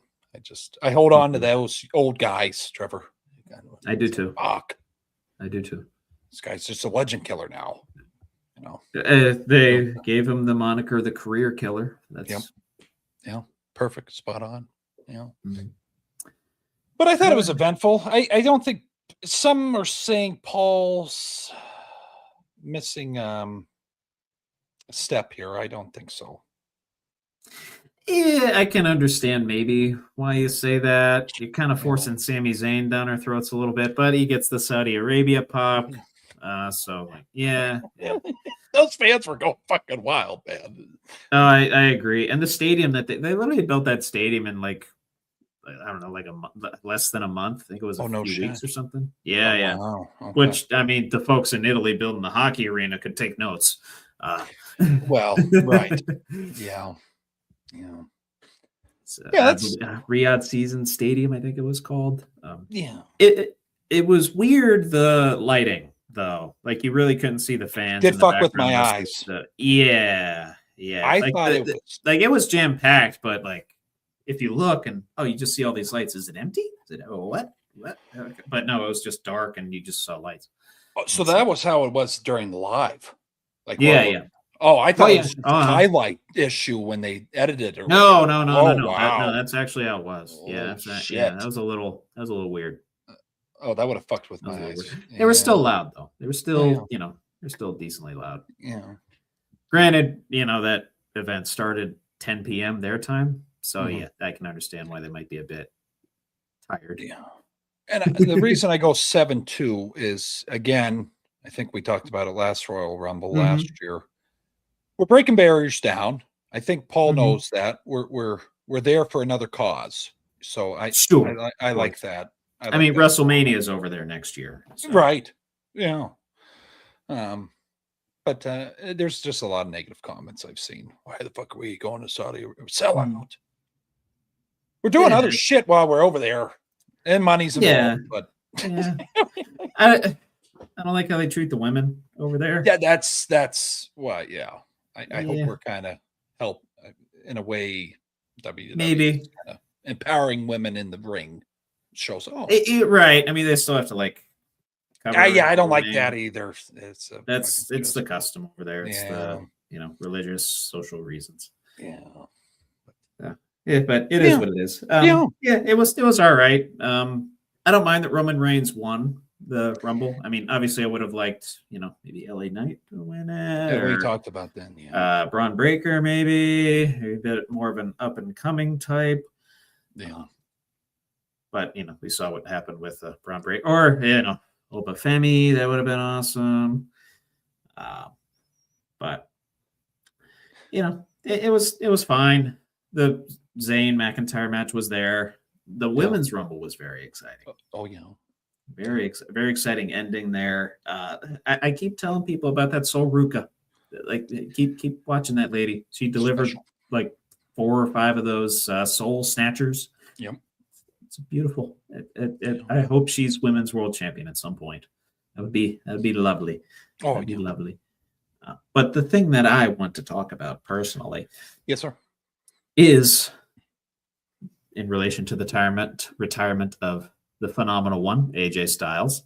And first of all, congratulations on a phenomenal career and influencing those before and after you with your phenomenalness. And he 48 years old, he can still go for like 10 more years if he really tried. Yeah. But as he said, wants to retire at the top of his game, wants people to remember him for being as phenomenal as possible. So, a legend across New Japan, WWE, TNA, what have you. Legend in all across the professional wrestling landscape, AJ Styles. Thank you. Yeah. On the opposite side of that match was the career killer Gunther. Yeah. On a scale of 1 to 10, is it fucked? The natural and organic heat being lobbed at the career killer amid this, a lot of people saying generational run that he's on. Retired Goldberg, Cena, and now Styles. Yeah. And of course, I don't know if you watched Raw, but came out to the music and yeah. So how I guess I'll say this. How high is the heat cranked up on Gunther? Right. Oh, it's a 10. Okay. That's okay. Easy 10. I like that. I'm in the same boat. Yeah, it's just who's going to be next that he retires. That's what I'm worried about. And it better not. Fuck Trevor. What? You know where I'm going. It's right back there. Ray. He better not. He better not. Him or Logan Paul. If it's gonna happen, if it does happen in the near future, let it be Dominic. Let it, because that's a nice way. Yeah, sure. Let it bookend torch go. Yeah. Yep. Because fuck, I mean, although if Ray gets another stem cell treatment, he could be back for 10 more years. I don't know. Yeah. But God, if Gunther if he gets on that warpath of Gunther. The rumor. You want to know the rumor? Yeah. SummerSlam is in Minneapolis. Who's from Minneapolis? I better not. Yeah, that'll hurt a lot. Brock Lesnar. Yeah. Fuck. That's the rumor. I mean, after that, do we crown him the ultimate heel? I mean, we're getting there.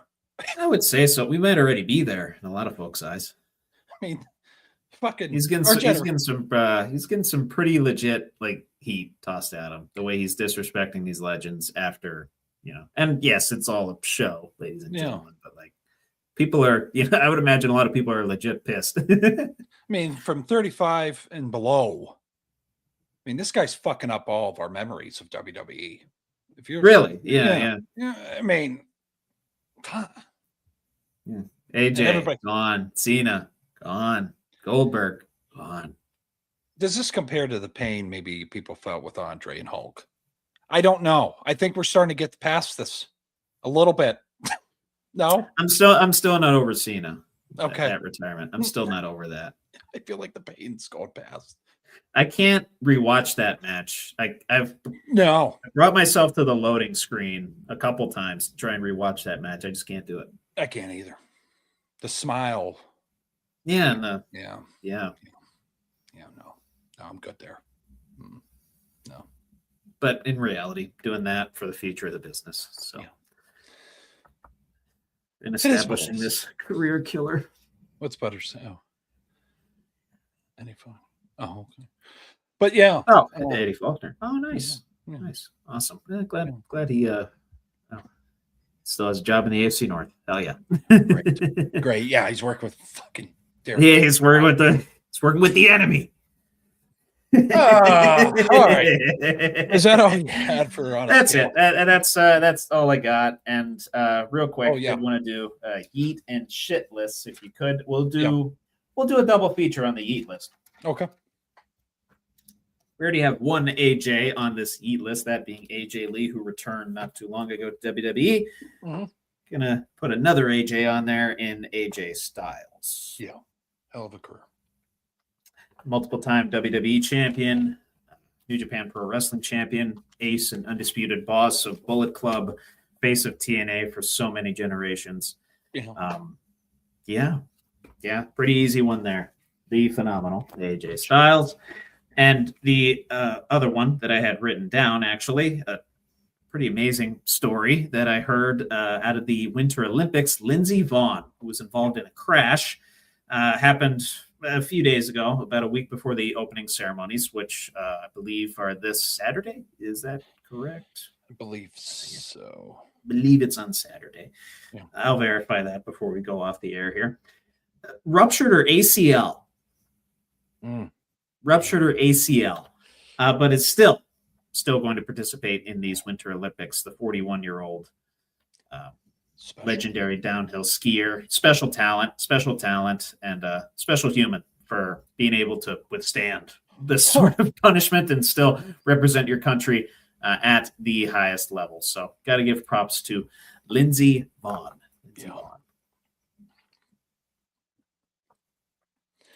How do you spell Lindsay? E-Y. E-Y, okay. Lindsey Vonn. USA. Yeah. USA. No, I will say, highly recommend. What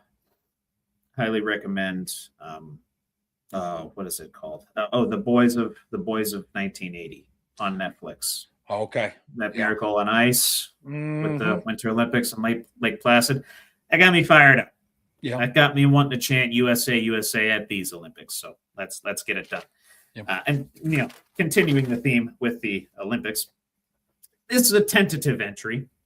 This could be taken off pending the results of, Team USA going up against the rest of the world in hockey. Bill Guerin, who is the GM of the Team USA hockey team, leaving off a lot of top point scorers in the NHL this year, among them Jason Roberson, Cole Caulfield, Trevor Zegras, Lane Hudson, Alex DeBrincat, and Adam Fox, just to name 6. And, he said in interviews, it's about building a team. It's about building a constructive unit, and it's about toughness and blah, blah, blah, blah, blah. We'll see. Yeah. We'll see. Son of a bitch. Joe Guerin, you are tentatively on the Buckle Up with the Boys shit list. Yeah. It's also GM of the Minnesota Wild. Oh, wait, there he is. Oh, there he is. Yep. Yeah. Well, And we see he's actually doing pretty well with that organization right now. Got Quinn Hughes. Okay. Probably the best defenseman in the game right now. Yeah. So, fuck. but yeah, as far as Team USA goes, Better figure it. doing a real bang up job. Yeah. How about a who? How about a he ha? Now, if USA goes and wins gold, I'm probably I'll eat my words. Well, but yeah. you need points to win games. You need goals. You need assists to win games. So, I don't know. Yeah. I don't know what the process is. Debate time, right, Bill? Debate time. Gotcha, bud. Yep. Cool. Awesome.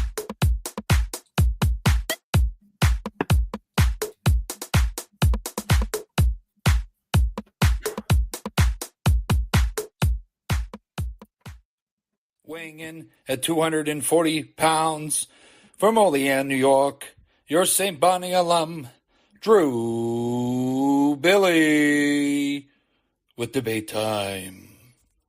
All right, we got 4 questions for you beautiful people, for me and Trevor to go through here, mostly regarding Super Bowl weekend coming up here. So most underrated Super Bowl moment in your fandom, Trevor, you feel? Ooh, most underrated Super Bowl moment. That is a great question. Jeez. Does it have to be like during my lifetime, you think? Whenever. Yeah. No? Okay. You look back. I think one that a lot of times gets, I don't want to say overlooked because it is such a legendary moment, but maybe doesn't get as replayed as often as it should. I forget who the name of the guy is that tackled the guy, but McNair's pass in, I forget what Super Bowl it was too, again, with the Roman numerals, but Titans-Rams came down to that one final yard. To Dyson. Yep. Yeah, to Dyson. Mm-hmm. Yeah. Mm-hmm. And forgive me, I can't remember the guy that tackled him. I think it was a generic name, maybe Mike something. Yeah. But shout out to that human. You know who you are. Yeah. So that one always gets replayed in my head. Honestly, I'm trying to think of a few others. The snap over the head of Peyton Manning. Yep. That just set the tone for the game. That was Super Bowl was kind of nuts, honestly. Yeah.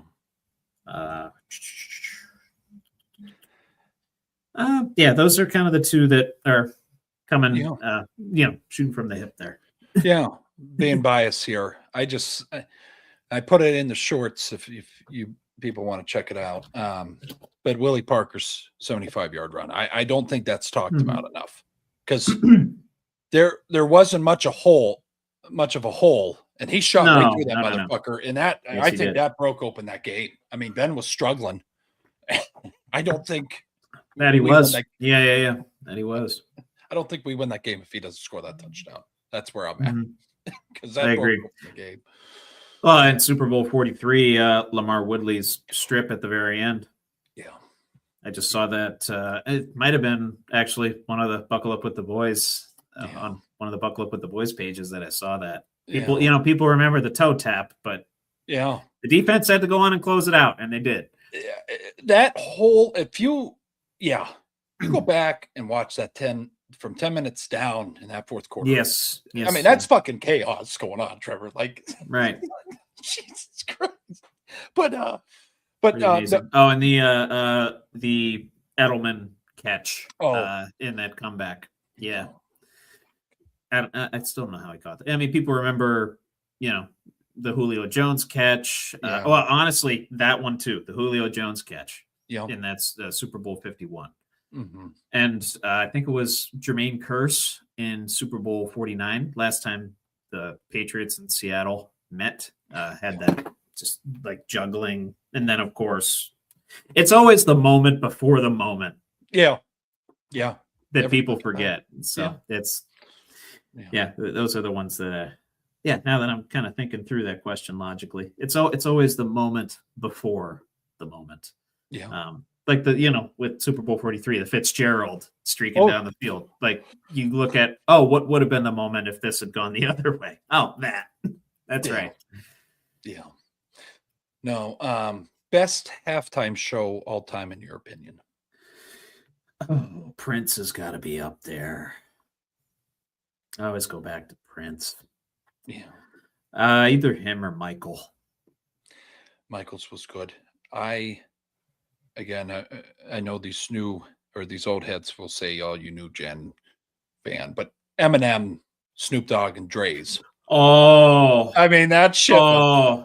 50 Cent comes out and he's like hanging upside down and rapping at the same time. I'm like, holy! And they had all the streets, all the streets in LA on the fucking stage. Yep. Snoop, Dre, Eminem, 50. Yeah. Mary Blige. That's probably the best example of a. Yeah, that's probably the best example of a recent one that. Not out of the freaking park. Killed it. Yeah, it was good. Excellent. Yeah. Who was it last year? Who was the Super Bowl halftime? Oh, Kendrick. That's Kendrick, yeah. Yeah. I think Rihanna was the year before. Yeah. Oh, Rihanna's was so good. Pregnant. Yeah. Yes. I was like, whoa. She's pregnant. She's on these freaking, things that are these platforms that are swinging around, and she's doing the rude boy dance, and it's like, oh my god. Yeah.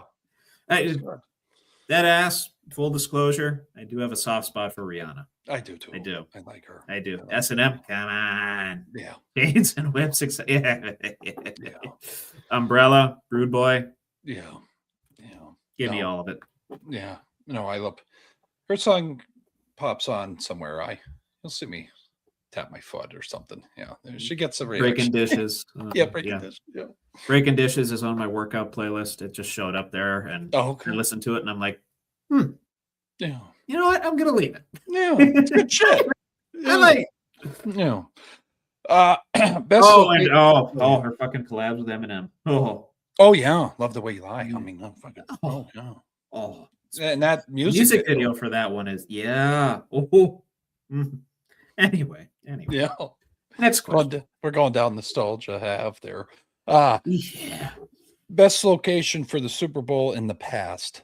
What was one you enjoyed? Where it was located? Ooh, well, I mean, you just brought it up, but SoFi was cool. SoFi was, So at Modern Stadium, you had The Rock introducing that one. Of course, you had the halftime show, and honestly, it was an epic Super Bowl too. Rams and Bengals came down the last play. Jamar Chase is wide open if Aaron Donald doesn't get there. So. But as far as location goes, SoFi sticks out. Levi Stadium sticks out. Santa Clara, Tampa Bay sticks out as well. Bay. They have a awesome stadium there with freaking pirate ships, and of course Tampa Bay. It's a nice area. Probably those three. And yes, I know I just named indoor and nice weather areas. I'm more of a cold weather football type of guy, but just as far as like the grandeur and the presentation, that's probably what it's it for me. Yeah, no, Tampa for sure for me. I thought that was badass down there. But what are we got here? Joke. Okay. Hey, there we go, Joe. Yeah. A little late to the party, man. What the hell? little bit. Yeah. We'll address those questions. Actually, it's kind of fitting. We can, yeah. Real quick. Yeah. Detroit one. Detroit was a nice host city too. That was awesome. And of course, the bus. Yeah. Where was Super Bowl 43? Glendale. Arizona.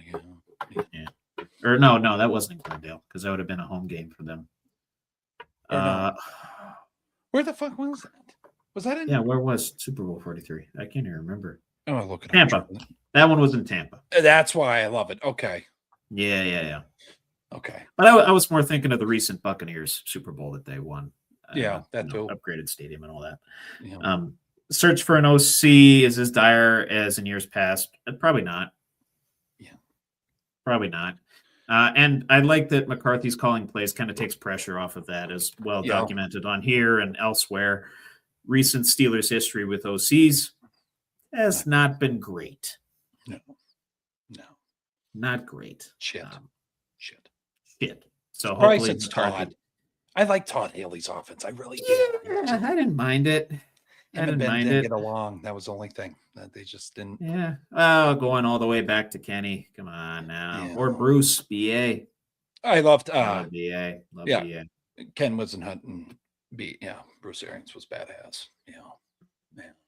Fuck. Special times, man. No, that was awesome.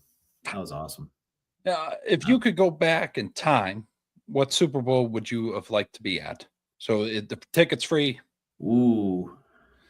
You get to go. Oh, that's a good one. I'm going to go outside of a Steelers Super Bowl here because obviously those would be top 6. Yeah. I mean, the first one. No. Yeah. Probably not. Probably not the first one.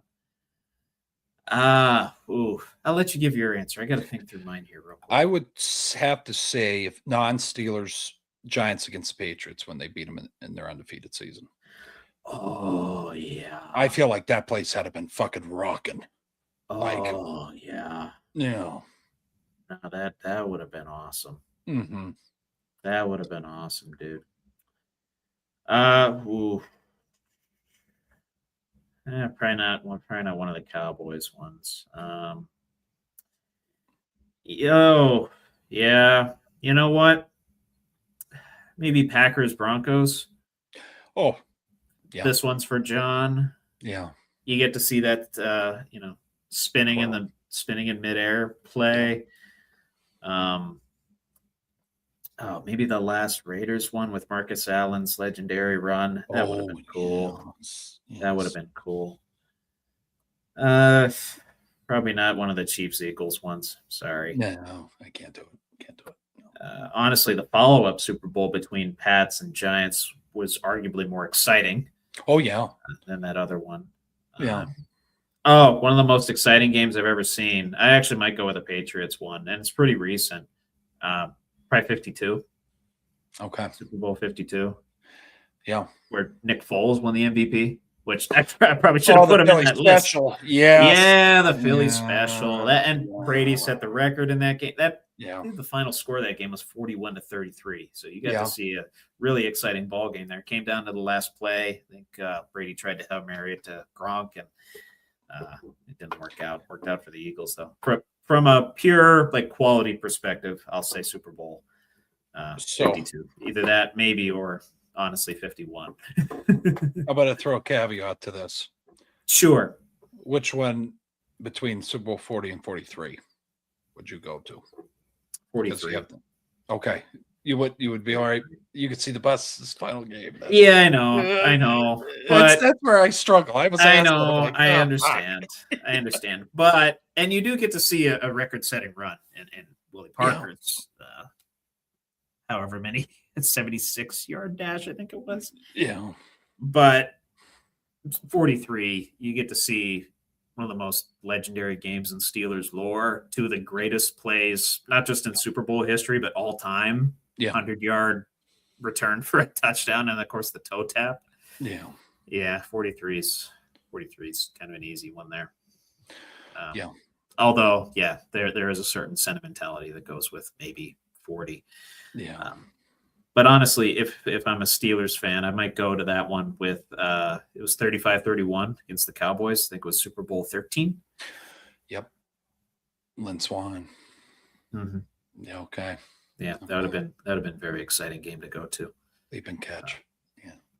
Fuck. Yeah. If you had to pick an old school one. Yeah. Of course. Yeah. No, still, I know it's biased, but that was Super Bowl 43. What? We're at the fucking 25.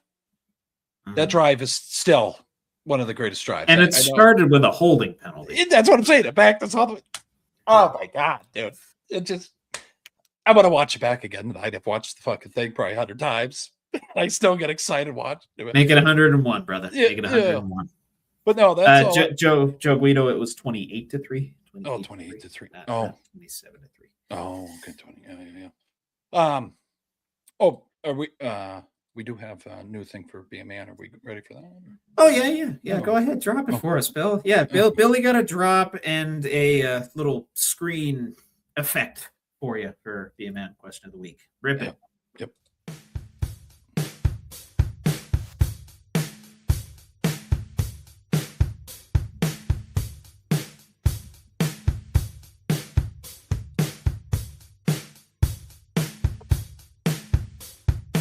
I gotta make it longer. Fuck. Here we go. Be a Man question of the week with Trevor Dinsmore. Oh, that's awesome. It's always, it's like, oh, this looks fucking cool. And then you play it. Yeah. We're off by 2 fucking seconds, though. I know. Hey, you gotta do it. You got to see how it runs, and then we'll have a nice little, fixer-upper next week, and it'll flow nice and good. Yeah, flow nice and good. But now we know, man. Yeah, so we're aware. We'll figure it out. Yeah.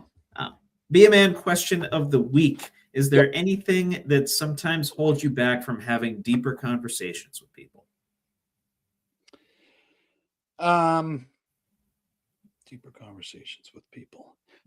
I think you gotta now. Yeah, okay, this is good, Trevor, because I had a thought and then that thought went back behind. Yeah, and this could be like maybe your relationship with the person, or just like own internal struggles. Yeah.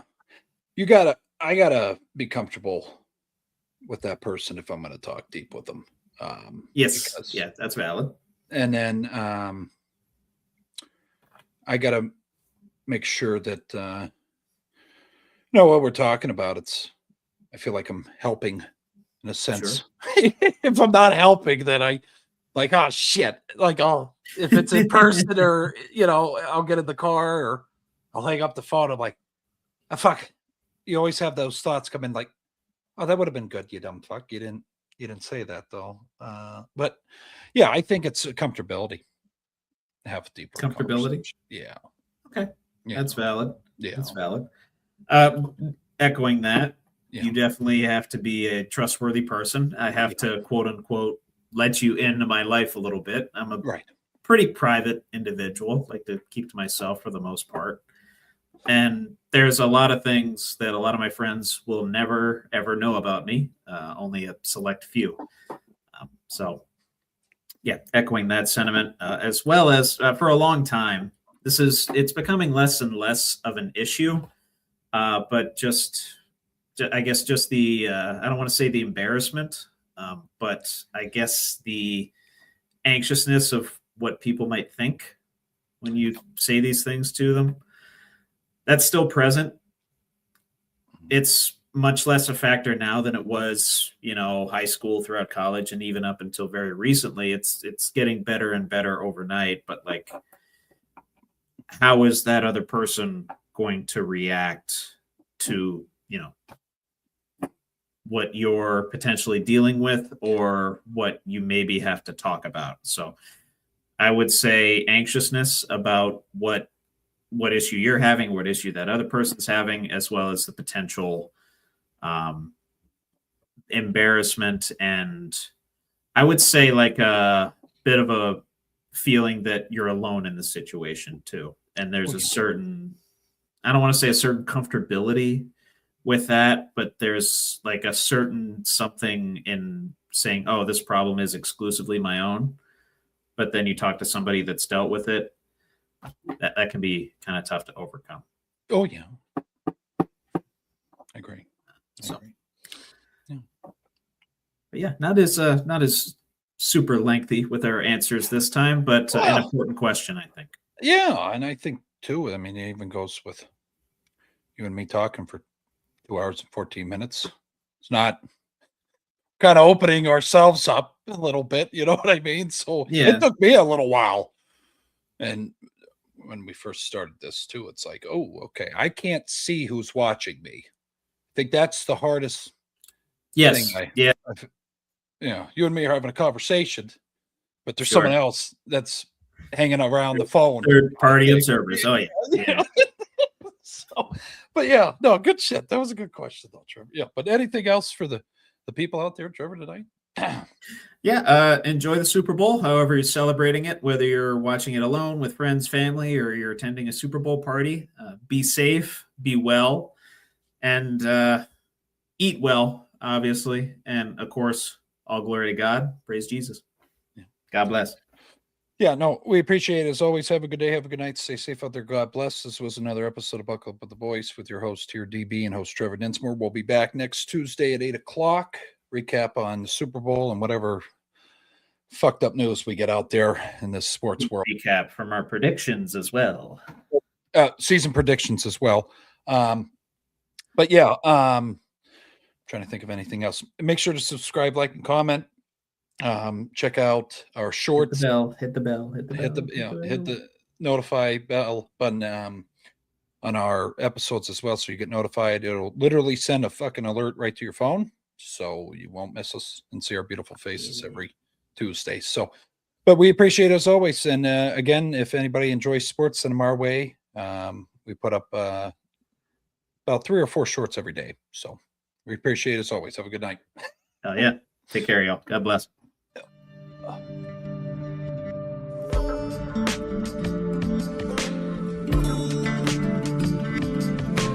Thank you.